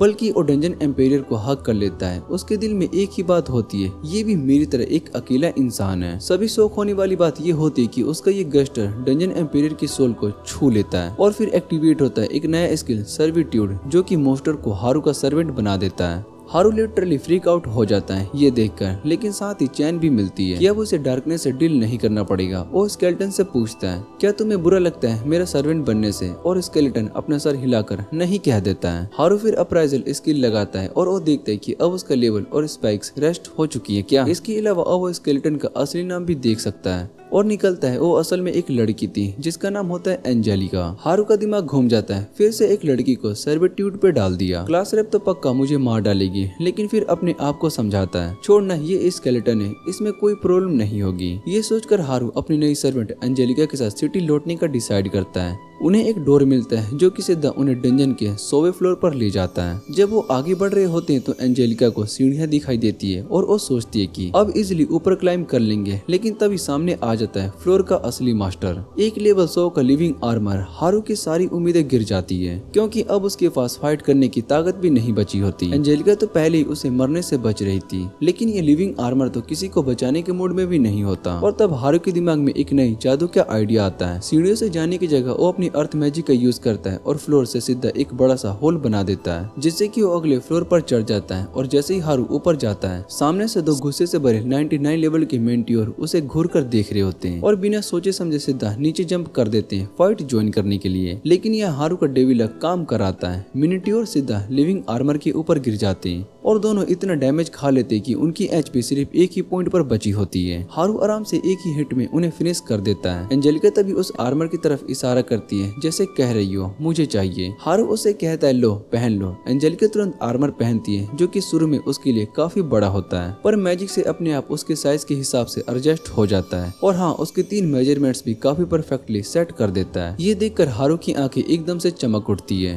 हारू अप्राइजल करता है और पता लगाता है कि वो आर्मर कर्स्ड है। ये सुनते ही एंजेलिका का मूड खराब हो जाता है, क्योंकि वो भी हर लड़की की तरह कंपेलीमेंट एक्सपेक्ट कर रही थी, न कि एक कर्स की रिपोर्ट कार्ड। और गुस्से में सीढ़ियां चढ़ जाती है और हारू बस चुपचाप पीछे फॉलो करता रहता है। थोड़ा आगे जाकर हारू को एंजेलिका का मूड ठीक करने का जुगाड़ मिलता है। वो अपने पुराने रोब्स उसे दे देता है ताकि वो थोड़ा सा फैसिनेबल लगे। एंजेलिका खुद को एडमायर कर रही होती है, तभी हारू के अंदर का स्पाइडर सेंस एक्टिवेट हो जाता है। उसे डेंजर का एहसास होता है और तुरंत सामने आ जाता है एक लेवल 98 का लीच। हारू अप्राइजल करता है और पता लगाता है कि उस पर सिर्फ डिवाइन मैजिक ही काम करेगा। लीच उस पर अटैक करता है और हारू मुश्किल से बच पाता है। तब उसे याद आता है कि उसके स्टाफ में डिवाइन स्पेल इम्ब्यूड है। वो तुरंत स्टाफ को एक्टिवेट करता है और एक पोक में ही लिच को डिफीट कर देता है। नेक्स्ट फ्लोर पर हारू को मिलते हैं पॉइजनस मॉथ्स, लेकिन इनकी वीकनेस इतनी ऑब्वियस होती है कि हारू एक सीधा फायरबॉल ग्रुप के बीच में फेंकती है। सारे मॉथ्स उस फायरबॉल की तरह अट्रैक्ट हो जाते हैं और हारू माना इंजेक्ट करके उसे और बड़ा बना देता है। एक ही बार में इस बेयर मॉथ्स वाइप आउट हो जाते हैं। उसके बाद नीचे एक फ्लोर पर उसे मिलते हैं उन्हीं मॉथ्स के बच्चे जो कि होते हैं कैटरपिलर्स, लेकिन इनसे निपटना और भी इजी निकलता है क्योंकि इनके पास अपना खुद का वेपन ऑफ डिमिस होता है, स्टिकी थ्रेड। हारू अर्थ मैजिक और थ्रेड से एक अर्थ कारपेट बनाता है और उसे रोल करके सारे कैटरपिलर्स एक बार में ही मारे जाते हैं, लेकिन हारू की स्मूथ विनिंग स्ट्रिक 95 फ्लोर पर टूट जाती है। यहाँ पर हवा तेजी से चलती है और एक ओमिनियस ऑरा चारों तरफ फैल जाती है। सामने आता है बॉस, एक लेवल 100 लिविंग शॉर्ड। हारू सोचता है कि ये तो चीटिंग है, फ्लोर 95 पर 100% का मॉन्स्टर कहाँ से आ गया। शॉर्ड तुरंत उस पर हमला करता है। हारू पीछे से स्किप होकर उसके एक्सपोज्ड बैक पर हमला करने की कोशिश करता है, लेकिन शॉर्ड इजिली डोज करके एक काउंटर अटैक लॉन्च करती है जो कि हारू को हिला कर रख देता है। हारू मुश्किल से उस अटैक को डोज कर लेता है, लेकिन छोटी वाली तलवारों का अटैक उस पर होने लगता है। हारू को समझ में आ जाता है कि वो इन मॉन्स्टर से अकेला नहीं लड़ पाएगा, लेकिन उसे पता है कि कौन लड़ सकता है। वो अंजेलिका को टैग करता है और उससे कहता है कि तुम इन तलवार मॉन्स्टर से लड़ो क्योंकि ये तुम्हारा फील्ड है। एंजेलिका अपनी स्वॉर्ड निकालती है और उसके हाथ से एक पावरफुल ऑरा रिलीज करती है। सामने वाली लिविंग स्वॉर्ड भी अपना पूरा पावर अनलेस कर देती है। एंजेलिका सीधा उसकी तरफ चार्ज करती है। हारू घबरा जाता है कि शायद से ये सही स्ट्रेटजी नहीं है, लेकिन उसकी सोच का उल्टा होता है। एंजेलिका एक ही अटैक में लिविंग स्वॉर्ड को डिस्ट्रॉय कर देती है। ये देखकर हारू रियलाइज करता है कि वो लकी था कि एंजेलिका ने उसकी फाइट के टाइम उसे मारना नहीं चाहता। ऊपर हारू के क्लासमेट 50वें फ्लोर तक पहुंच जाते हैं उसे ढूंढने के लिए। वहाँ उनका सामना एक डरावने 4 हाथ वाले साइक्लोप्स से होता है। वो लोग उस बड़े मॉन्स्टर के सामने टिक भी नहीं पा रहे होते हैं और वहीं पर वाइप आउट होने वाले होते हैं। तभी जोक्स का लीडर और नट्स का लीडर सोचने लगते हैं कि अगर हारू यहाँ पर होता तो वो क्या करता, और अचानक उन्हें समझ में आता है कि उन्हें क्या करना चाहिए। वो दोनों क्लास रेप के पास जाते हैं जो कि फ्रंट लाइन पर स्ट्रगल कर रही होती है और उसे अपने रिस्क की प्लान बनाते हैं। हेड जोक अपना हाइपर एक्सेलरेशन स्किल यूज करके साइक्लोप्स को स्पीड से कंफ्यूज करता है। साइक्लोप्स तभी मैजिक अटैक में उलझा रहता है और फिर एक जोर का थप्पड़ उसके जोक को मार देता है, लेकिन ये सब प्लान का पार्ट होता है। जब जोक सिर्फ एक डिकोय था तभी हेड नेट अपने बो चार्ज करके सबसे पावरफुल अटैक को शूट करता है जो सीधा साइक्लोप्स की आंख में लगता है। साइक्लोप्स गिर जाता है और पूरी क्लास खुश हो जाती है, सेलिब्रेट करती है। इधर हारू और एंजेलिका फ्लोर क्लाइंब कर रहे होते हैं, तभी अचानक डंजन पूरा हिलने लगता है। एक बड़ा मॉन्स्टर हॉरेड मूव करने लगता है डंजन के एंट्रेंस पर। गार्ड अपने आप से कंप्लेन कर रहा होता है कि कोई उसकी इज्जत नहीं करता।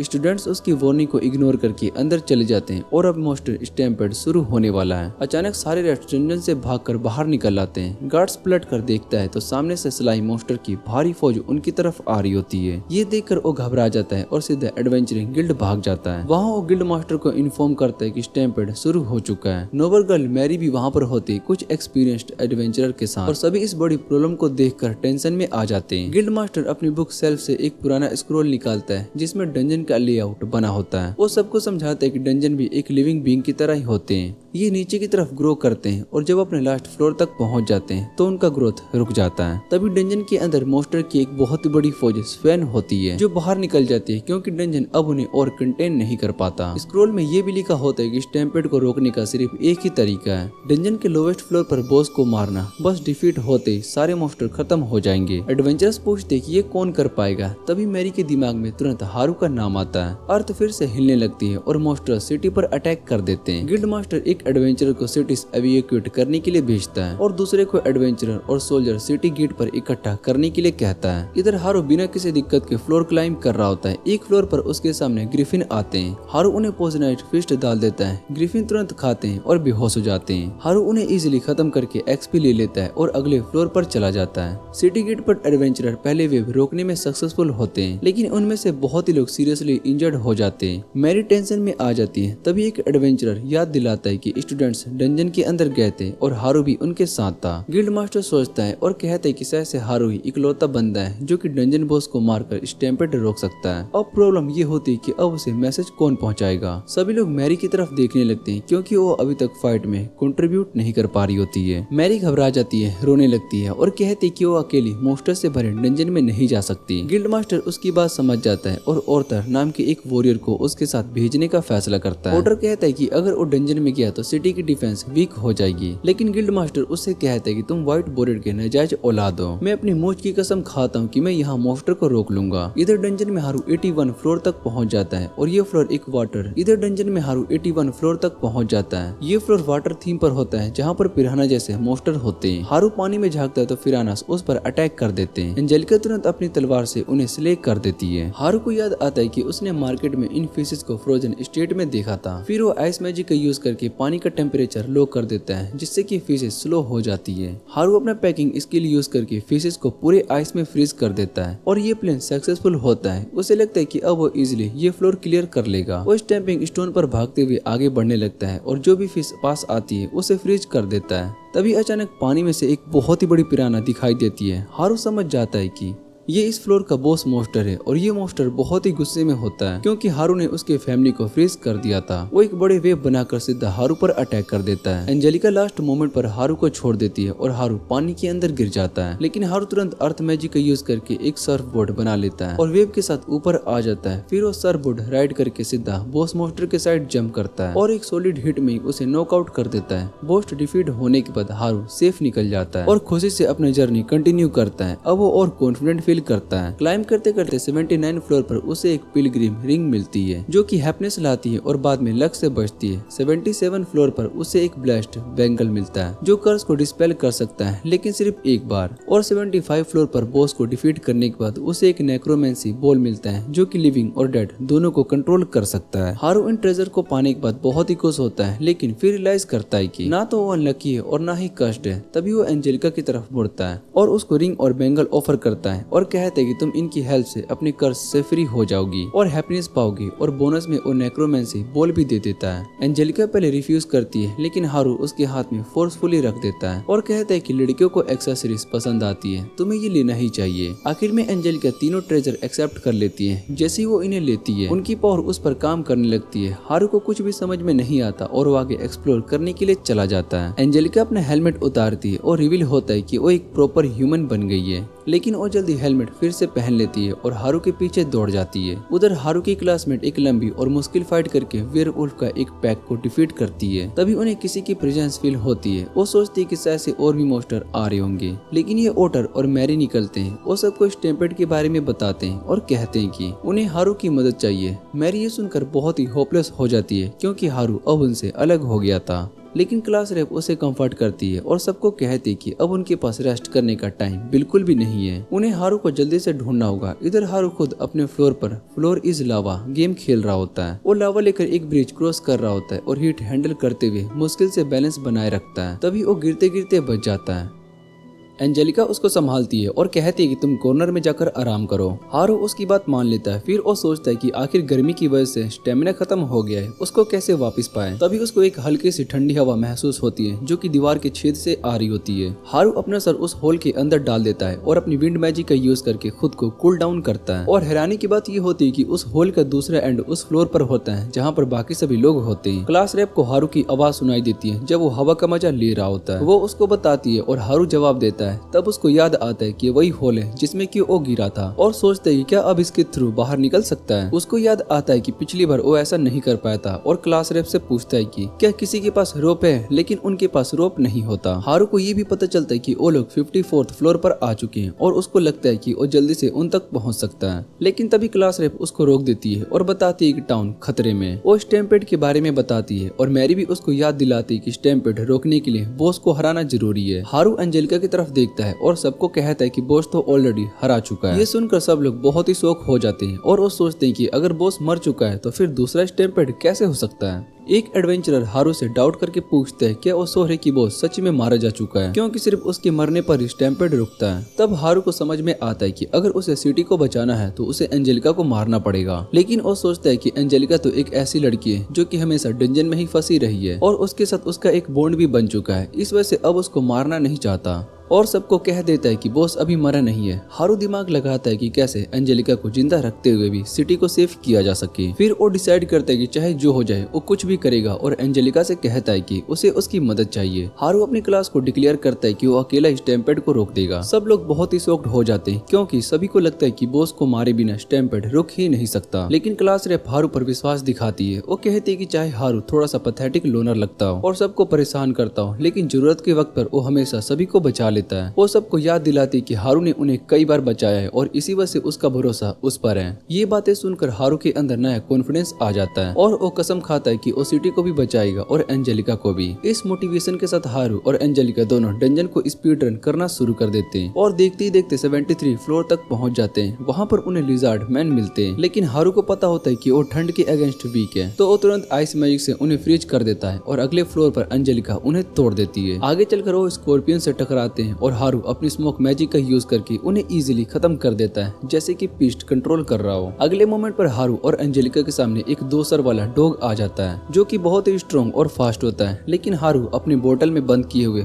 फास्ट उसके नाक पर फेंक देता है, जिससे कि उसकी सेंसिटिव स्मेल बिल्कुल खराब हो जाती है। अब वो डॉग फाइट पर फोकस नहीं कर पाता और एंजेलिका इजीली उसे अपने स्वॉर्ड से काट कर खत्म कर देती है। उसके बाद हारू डिसाइड करता है कि अब तक जो मोस्टर को हराकर उसने ड्रॉप आइटम को कलेक्ट किए हैं उसे थोड़ा सा शॉर्ट आउट कर ले। एंजेलिका उसे सिग्नल करके कहती है कि थोड़ा सा रेस्ट कर लो, लेकिन हारू जवाब देता है कि वो देरी अफोर्ड नहीं कर सकता क्योंकि पूरे सिटी की तकदीर उसके कंधों पर है। वो दोनों आगे बढ़ते हैं और 69 फ्लोर तक पहुंच जाते हैं, जहां पर एक हिप्नोटाइजिंग बर्ड उन पर अपनी पावर का यूज करके उन्हें सुलाने की कोशिश करता है। हारू सोचता है कि उस पर इसका इफेक्ट नहीं होगा क्योंकि उसके पास जनरल हेल्थ स्किल है, लेकिन वो ऑलरेडी बहुत ही थका हुआ होता है और उसकी स्किल टाइम पर एक्टिवेट नहीं होती। इस वजह से हारू को तेज नींद आने लगती है और वो सो जाता है, लेकिन एंजेलिका पर उस बर्ड पावर का इफेक्ट नहीं होता है, इसलिए वो हारू को अपनी बैग पर उठाकर आगे ले जाती है और उससे कहती है कि तुम आराम करो। दूसरी तरफ हारू के क्लासमेट लेवल 100 के स्पैनिक से फाइट कर रहे होते हैं, जो कि उनका अब तक का सबसे पावरफुल ओपोनेंट होता है। वो लोग उस पर कोई भी लास्टिंग डैमेज नहीं कर पा रहे होते क्योंकि वो इंस्टेंटली अपनी बॉडी को फिजिकल और मैजिक दोनों अटैक से हील कर देता है। एक एडवेंचरर ओफेंस सभी को बताता है कि इस स्पैनिक्स को मारना वैसे भी पॉसिबल नहीं है क्योंकि अफवाहों में कहा जाता है कि ये इमोर्टल होते हैं। वो समझाता है कि ये मोस्टर एडवेंचरर से रिडल्स पूछता है और सिर्फ उनको आगे जाने देता है, जो कि सही जवाब देता है। उससे कहता है कि तुम लोगों ने अटैक करके गलती कर दी क्योंकि अब स्पैनिक्स ने डिसाइड कर लिया कि वो तुम सभी को मिटा देगा। इधर एंजेलिका हारू को अपने शोल्डर पर ले आती है और 59 फ्लोर तक पहुंच जाता है। अब हारू रेडी होता है एक्शन में लौटने के लिए। वो क्रम्बली फ्लोर को क्रॉस करने का वे ढूंढ रहा होता है, तभी उसे एक फेमिलियर प्रेजेंस महसूस होती है जो ऊपर के फ्लोर से आ रही होती है और ये उसके क्लासमेट्स की होती है जो कि स्पैनिक्स के सामने बैटली डिफीट हो चुके होते हैं। वो जॉइंट मोस्टर क्लास रैप पर अटैक करने के लिए जा रहा होता है कि तभी हारू की एंट्री होती है और अपनी फ्यूज्ड मैजिक गियर का यूज करके उस पर अटैक करता है।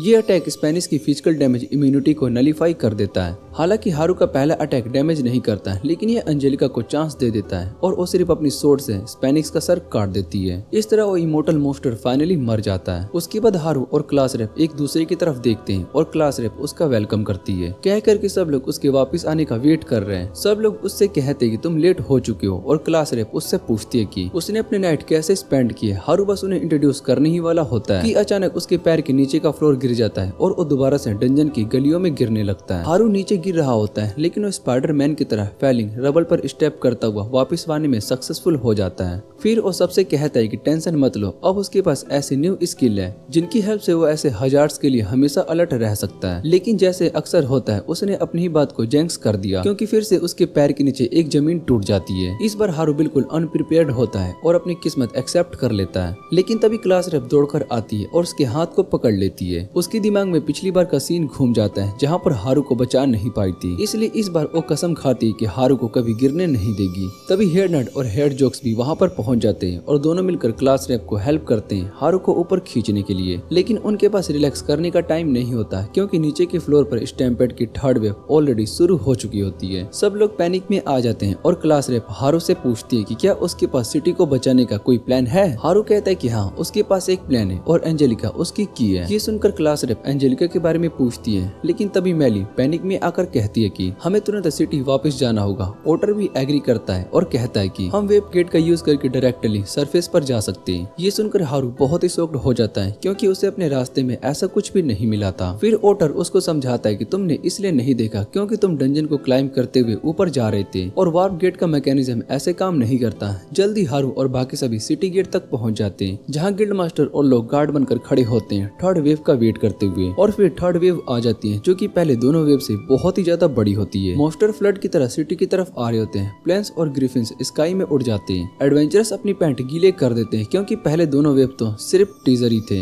असली खतरा तो अब आया है, और ये देखकर सब लोग होप लॉस कर देते हैं। लेकिन तभी हारू अंजेलिका को सिग्नल दे देता है। अंजेलिका आगे बढ़कर अपनी स्वॉर्ड को खींचती है और जमीन में घुसा देती है। उस स्वॉर्ड से एक बहुत ही बड़ी एनर्जी रिलीज होती है, जो कि हर तरफ फैल जाती है और अपने रेंज में आने वाले पूरी सिटी और डंजन एरिया को कवर कर लेती है। हारू सोचता है कि क्योंकि अंजेलिका सच में डंजन की बॉस है और उसके रास्ते में आने वाले मॉन्स्टर को इजीली खत्म करती गई थी, तो उसके पास शायद से मॉन्स्टर पर पूरा कंट्रोल होगा। हारू कॉन्फिडेंट होता है कि अब अंजेलिका अपनी पावर से सब मॉन्स्टर को एक साथ मिटा देगी, और उसकी गैस सही प्रूव हो जाती है। अंजेलिका के क्रिएट किए हुए ह्यूज मैजिक फील्ड के अंदर आने वाले सारे मॉन्स्टर सेकंड में ही वेनिश हो जाते हैं, जैसे वो कभी एग्जिस्ट ही नहीं करते थे। सब लोग अपनी आंखों से ये देखकर डम्बफाउंडेड रह जाते हैं। तब हारू अंजेलिका के पास जाता है और उसके साथ एक फर्स्ट बम्प करता है, साथ ही रिलीफ के साथ कहता है कि फाइनली उसका प्लान काम कर गया। मॉन्स्टर के वेनिश होने के बाद हारू के क्लासमेट और ज्यादा कंफ्यूज हो जाते हैं। सब उससे पूछती क्या ये उसकी पावर थी। हारू उन्हें बताता है कि ये उसकी नहीं बल्कि एंजेलिका की पावर थी, जिन्होंने ये मिरेकल किया। ये सुनकर एंजेलिका थोड़ी सी शर्मा जाती है।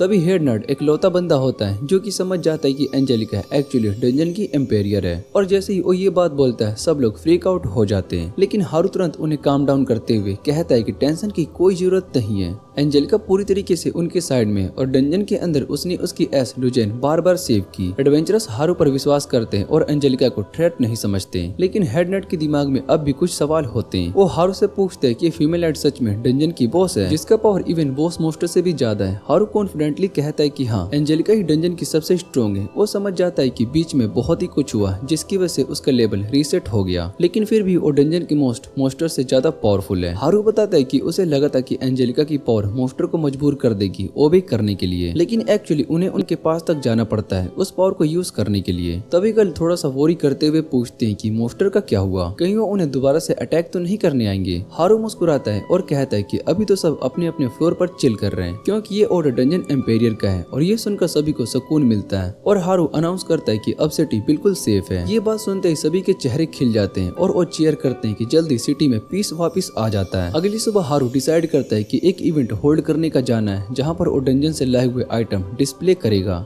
जैसे वो ये सब सेट करता है, क्लास रेप और बाकी सभी क्लासमेट्स वहाँ पर आ जाते हैं, जैसे हारू ने बुलाया था। रेयर वेपन्स और आर्मर देखकर सब लिटरली हैरान हो जाते हैं। हारू एक स्माइल करता है और अनाउंस करता है कि ये सब स्पेशल ब्लैक फ्राइडे सेल पर अवेलेबल है। बस फिर क्या था, सब लोग दौड़कर खरीदने लगते हैं। सेल शब्द सुनते ही लड़कियां एक अलग ही सुपर पावर में आ जाती है और उन लोगों को कॉर्नर में पुश कर देती है। अच्छी बात तो ये होती है कि हारू ने कुछ आइटम पहले ही साइड में रख लिए थे, और बीइंग अ ट्रू ब्रो वो उन्हें लड़कियों के साथ शेयर कर देता है। जल्दी सभी के हाथ में कुछ न कुछ आ जाता है और अपने नए गियर को एक्सप्लोर करने लगते हैं। हारू बहुत ही खुश होता है कि अब उनकी जिंदगी थोड़ी इजी हो जाएगी, लेकिन अंदर ही अंदर उसे एंजेलिका की चिंता भी होती है। उसके दिमाग में ये सवाल होता है कि इतने सालों तक डंजन में रहने के बाद शायद एंजेलिका को कम्युनिकेशन स्किल 0 हो गई होगी।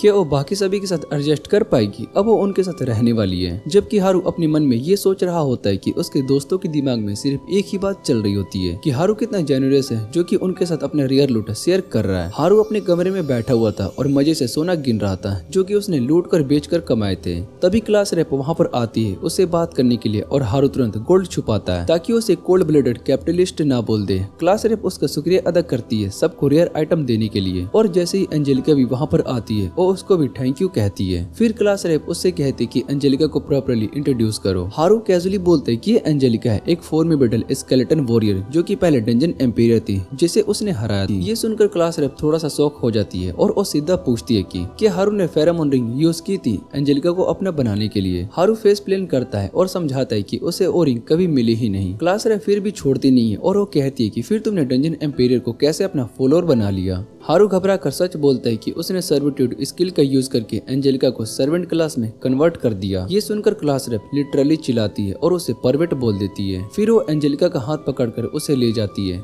जैसे वो उसे हारू से बचा रही हो। हारू बस चिंता करते हुए सोचता है कि अब एंजेलिका और बाकी सभी लड़कियों के बीच कुछ वॉरिड ना हो जाए। क्लास रेप एंजेलिका को सीधा गर्ल रूम ले जाती है, जहाँ पर सब लड़के एकदम से इंटरव्यू पैनल की तरह एक तरफ बैठ जाती है उसे जानने के लिए। जब उन्हें पता चलता है कि डंजन एम्पायर होने के बावजूद एंजेलिका सिर्फ 17 साल की लड़की है, तो सब बहुत ही शौक में पड़ जाते हैं। लेकिन एंजेलिका उतनी ओपन नहीं होती बात करने में। तब क्लास रेप उसका हाथ पकड़कर कंफर्ट करती है और समझाती है कि हारू ने जो सर्विट्यूड स्किल का यूज की थी उसने एक्चुअली एंजेलिका को डंजन के कर्ज से फ्री किया। वो एंजेलिका के लिए फील करती है और वो डिसाइड करती है कि उसे सभी के साथ बॉन्ड करना सीखना होगा, और इसके लिए वो सीधा उसे बात हॉल में ले जाती है। एंजेलिका इतना बड़ा बात पूल देखकर बहुत ही हैरान हो जाती है और एक्साइटेड होती है सभी के साथ नहाने के लिए। बाकी लड़कियां स्ट्रिप करना शुरू करती है, लेकिन एंजेलिका अपना आर्मर उठाने में स्ट्रगल करती है। क्लास रेप उसकी हेल्प करने के लिए आती है, सोचकर कि चाहे एंजेलिका स्केलेटन ही क्यों ना हो, हर लड़की एक अच्छी वॉश डिजर्व करती है। लेकिन जैसे ही वो उसकी स्टोकिंग के अंदर एक नॉर्मल ह्यूमन लेग देखती है और लिटरली डम्फाउंडेड हो जाती है। बाकी लड़कियां भी बहुत ही शॉक हो जाती है। फिर वो सब मिलकर उसका पूरा आर्मर उतार देते हैं और जहाँ सभी के होश उड़ जाते हैं, जहाँ उन्हें दिखाई देता है कि एंजेलिका एक्चुअली एक प्रीटी ब्लोंड बम सेल है। वहीं दूसरी तरफ हारू अपने रूम में आराम से रिलैक्स कर रहा होता है। वो सोचता है कि चाहे उसे फेरोमोन रिंग ना मिली हो, लेकिन उसका लेवल 6 भर गया है और उसने बहुत ही सारी यूजफुल स्किल को भी गेन किए। लेकिन फिर उसके दिमाग में एक बात घूम रही होती है कि एंजेलिका के बिना वो मोस्टर स्टैम्पेड खत्म नहीं कर पाता, मतलब वो भी इतना स्ट्रॉन्ग नहीं है जितना कि होना चाहिए। इसलिए वो डिसाइड करता है कि अब उसे और ट्रेनिंग करनी होगी। अगली सुबह हारू एकदम से चेयरफुल मूड में इनमें घुसता है और क्लास रेप से कैजुअली पूछता है कि क्या वो फॉरेस्ट वापस जा सकता है एक छोटा काम के लिए। क्लास रेप तुरंत समझ जाते कि हारू अभी तक एंजेलिका का असली सच नहीं जानता और अंदर ही अंदर सोचते कि इस परवेट को एंजेलिका से दूर रहना ही सेफ है। इसलिए वो कंडीशन लगाती है, जाओ लेकिन टाइम पर वापस आ जाना। हारू खुशी से उछल पड़ता है और एंजेलिका से कहता है कि वो भी उसके साथ चले, क्योंकि उसे डर है कि सिटी में बोर हो जाएगी। एंजेलिका रेडी हो जाती है, लेकिन ये देखकर क्लास रेप फ्रीक आउट हो जाती है। उसके दिमाग में खुद ही ख्याल घूमता है कि क्यों मुझे इतना टेंशन हो रहा है अगर वो किसी लड़की के साथ अकेला है। फिर वो बस नॉर्मल टोन में कह देती है कि टेक केयर, और हारू एंजेलिका के साथ निकल पड़ता है। जंगल पहुंचते ही हारू अपना नया स्किल ट्राई करता है जिसका नाम होता है फेस। ये स्किल उसे कुछ सेकंड के लिए लिटरली फ्लैश बना देती है, लेकिन वो अपना स्पीड कंट्रोल नहीं कर पाता और सीधा क्लिफ के ऊपर निकल जाता है। लकीली अपने दूसरे स्किल का यूज करके सॉफ्ट लैंडिंग कर लेता है। तभी एंजेलिका भी पीछे आ जाती है और मशरूम पर स्लिप करके क्लिफ से गिर जाती है। हारू तुरंत उसे कैच करता है, लेकिन पकड़ते ही कमेंट कर देता है, वाह तुम तो एक बहुत ही पाइल ऑफ बोन के लिए सरप्राइजिंगली हैवी हो। ये सुनकर एंजेलिका एकदम से एम्बैरेस्ड हो जाती है। इसके बाद हारू अपने केव में वापस जाकर जकूजी में चिल करने लगता है। टीजिंग टोन में एंजेलिका को बुलाता है ज्वाइन करने के लिए, श्योर इस बात पर कि वो मना कर देगी क्योंकि चाहे वो स्केलेटन हो पर एक लड़की है। लेकिन हारू भूल जाता है कि एंजेलिका अभी भी लीगली उसकी कमांड ओबे करने को मजबूर है। और फिर एंजेलिका एक टॉवल में ही बाथरूम में आ जाती है और हारू लिटरली फ्रीक आउट हो जाता है। थोड़ी देर में हारू समझ जाता है कि एंजेलिका अब स्केलेटन वॉरियर नहीं बल्कि एक नाइट है। फिर वो उसे अपने कमरे में ले जाकर और ज्यादा जानने की कोशिश करता है। उसे पता चलता है कि एंजेलिका बिल्कुल कोमी सेन जैसी है, मतलब प्रॉपरली बोल नहीं पाती, बस छोटे छोटे गेस्टर से ही अपनी स्टोरी समझती है। और रिवील करती है कि कस्ट आर्मर पहनने के बाद उसके बोन के ऊपर फेक फ्लैश बन गए ताकि आर्मर स्टिक हो सके। लेकिन जो प्यूरिफाइंग बैंगल उससे मिला था उसने उसे फ्लैश को न्यूट्रलाइज कर दिया और बाकी 2 ट्रेजर्स जो कि हारू ने उसे दिए थे उन्होंने बाकी सोल वापस ला दी। इस तरह एंजेलिका कंप्लीटली रिवाइव हो गई, लेकिन 100 साल तक स्केलेटन बनकर डंजन में फंसी रही। उसने अपने बोलने की एबिलिटी को खो दी। हारू को समझ में आता है कि ये सब एक्चुअली उसकी वजह से हुआ है और एंजेलिका अब उसके पीछे चल रही है अपना कर्ज चुकाने के लिए। हारू जेंटली कहता है कि अब वो फ्री है, जो चाहे कर सकती है, उसके साथ रहने की मजबूरी नहीं है। लेकिन एंजेलिका उसे स्ट्रांगली मना कर देती है। वो उसे क्लिंग हो जाती है जैसे उसे छोड़ना ही नहीं चाहती हो। हारू भी समझ जाता है कि 100 साल की अकेलापन के बाद अब एंजेलिका किसी न किसी के साथ रहना चाहते ही होगी। हारू धीरे से एंजेलिका के सर पर हेड पार्ट करता है और उसे फनी स्टोरी सुनाता रहता है जब तक कि वो आराम से सो नहीं जाती। और ऐसे ही 10 दिन एक छत के नीचे गुजर जाती और अब एंजेलिका हारू के सामने ज्यादा एक्सप्रेसिव होने लगती है। एक दिन हारू उससे कहता है कि उसके पास एक नया स्किल है जो कि उसे टेस्ट करना है, इसलिए एंजेलिका को उसके साथ स्पेयर करना होगा। एंजेलिका तुरंत एग्री कर देती है और हारू बोलता है कि मुझ पर अटैक करो। शुरू में एंजेलिका अटैक करती है और हारू अपने एफए स्किल यूज करके उसके सारे मूव परफेक्टली डॉज कर लेता है। फिर हारू डिसाइड करता है कि स्किल का यूज करके अटैक भी करे, लेकिन एंजेलिका उससे बहुत ही फास्ट होती है और सीधा उसके पैर पर ब्लॉक कर देती है। एंजेलिका टेंशन में आ जाती है कि कहीं उसने हारू के बचे कुछ 2 ब्रेन सेल को क्रश तो नहीं कर दिए, लेकिन हारू बस हंसकर कहता है कि रिलैक्स, ये सिर्फ ट्रेनिंग है ताकि मैं तुम्हें और ज्यादा स्ट्रॉन्ग बना सकूं। ट्रेनिंग के बाद हारू कुछ मछलियां पकड़ता है और एंजेलिका से कहता है कि आज वो उसके लिए एक टेस्टी हॉट स्पॉट बनाएगा। वो उसे फिश कट करना सिखाता है और एंजेलिका ब्लश कर जाती है जब हारू इतना पास खड़ा होता है। डिनर के वक्त एंजेलिका पूरे वक्त सस्पिशियसली शर्माई सी लगती है। फिर अचानक वो हारू का हाथ पकड़कर उसे अपने कमरे में खींच ले जाती है और बेड पर बैठाती है। एंजेलिका पीछे क्रोल करके उसके पीठ पर हाथ रखती है और हारू तुरंत समझ जाता है कि वो मसाज देने वाली है और कुछ फ्रीकी नहीं। एंजेलिका को खुशी होती है कि हारू उसे इतना इजी समझ लेता है, लेकिन जैसे ही उसका फुल बॉडी मसाज शुरू करती है वो सब गलत स्पॉट हिट कर देती है और हारू के जॉइंट्स रस्टेड मशीन की तरह दर्द करने लगते हैं। हारू फिर भी चुप रहता है ताकि एंजेलिका की फीलिंग हर्ट ना हो। एंजेलिका अब भी अपना ग्रेटिट्यूड दिखाने में सेटिस्फाई नहीं होती। तब हारू उससे बोलता है कि अगर तुम्हें अब भी कुछ करना है तो मेरे साथ चलो। दोनों बाहर जाकर स्टार्स देखने लगते हैं। हारू उसके सर पर हाथ रखकर कहता है कि थैंकफुल कि उसकी केयर करने के लिए। एंजेलिका तुरंत लाल पड़ जाती है और थोड़ा दूर हट जाती है। वो ऑकवर्डली थैंक यू बोलने की कोशिश करती है, लेकिन शब्द निकलते ही नहीं है। हारू मुस्कुराता है और कहता है इट्स ओके, मुझे समझ में आ रहा है कि तुम क्या ट्राई कर रही हो। अगले दिन दोनों सिटी की तरफ वापस लौट जाते हैं जब रास्ते में तेज बारिश शुरू हो जाती है। हारू एंजेलिका का हाथ पकड़कर उसके साथ दौड़ने लगता है। सिटी पहुंचते ही बारिश रुक जाती है, लेकिन दोनों अब भी हाथ पकड़े होते हैं। ये देखकर सब लड़कियां टीज करने लगती है, क्या ये दोनों इतने क्लोज हो गए हैं। एंजेलिका को लड़कियां घेर लेती है और उससे पूछती है कि हारू के साथ क्या चल रहा है, जबकि लड़के हारू को सराउंड करके उसे ट्रेटर बोलते हैं कि सब सिंगल है यार, तू बंदा गर्लफ्रेंड लेकर घूम रहा है। हारू उन्हें शो करके हटा देता है। तभी एंजेलिका उसके पास आती है। वो उसे कुछ कहने की कोशिश करती है, लेकिन हारू उसे रिलैक्स बोलकर डंजन की तरफ मुड़ जाता है। और तभी एंजेलिका एक फेंट विस्पर में कहती कि वेट। हारू तुरंत हैरानी से पलटकर उसे देखता है और एंजेलिका एक और हल्की से विस्पर से कहती है थैंक यू। फिर वो लड़कियों के ग्रुप के साथ वापिस से चली जाती है। ये देखकर हारू रियलाइज करता है कि दुनिया में चाहे तुम्हारे पास कितने भी लोग हो, आखिर में हर एक इंसान अकेला ही होता है और बस सरवाइव करने की कोशिश करता है। और इसी वजह से उसका अपने लोनर लाइफ फिलोसफी पर विश्वास और ज्यादा स्ट्रॉन्ग हो जाता है। वो डिसाइड करके अब अपनी खुद की सोलो एडवेंचरिंग को कंटिन्यू करेगा। और इसी के साथ ये एनिमे का सीजन यहीं पर एंड हो जाता है। अगर आपको ये वीडियो अच्छी लगे तो वीडियो को लाइक करके चैनल को सब्सक्राइब जरूर कर लेना। तो मिलते हैं अगली वीडियो में।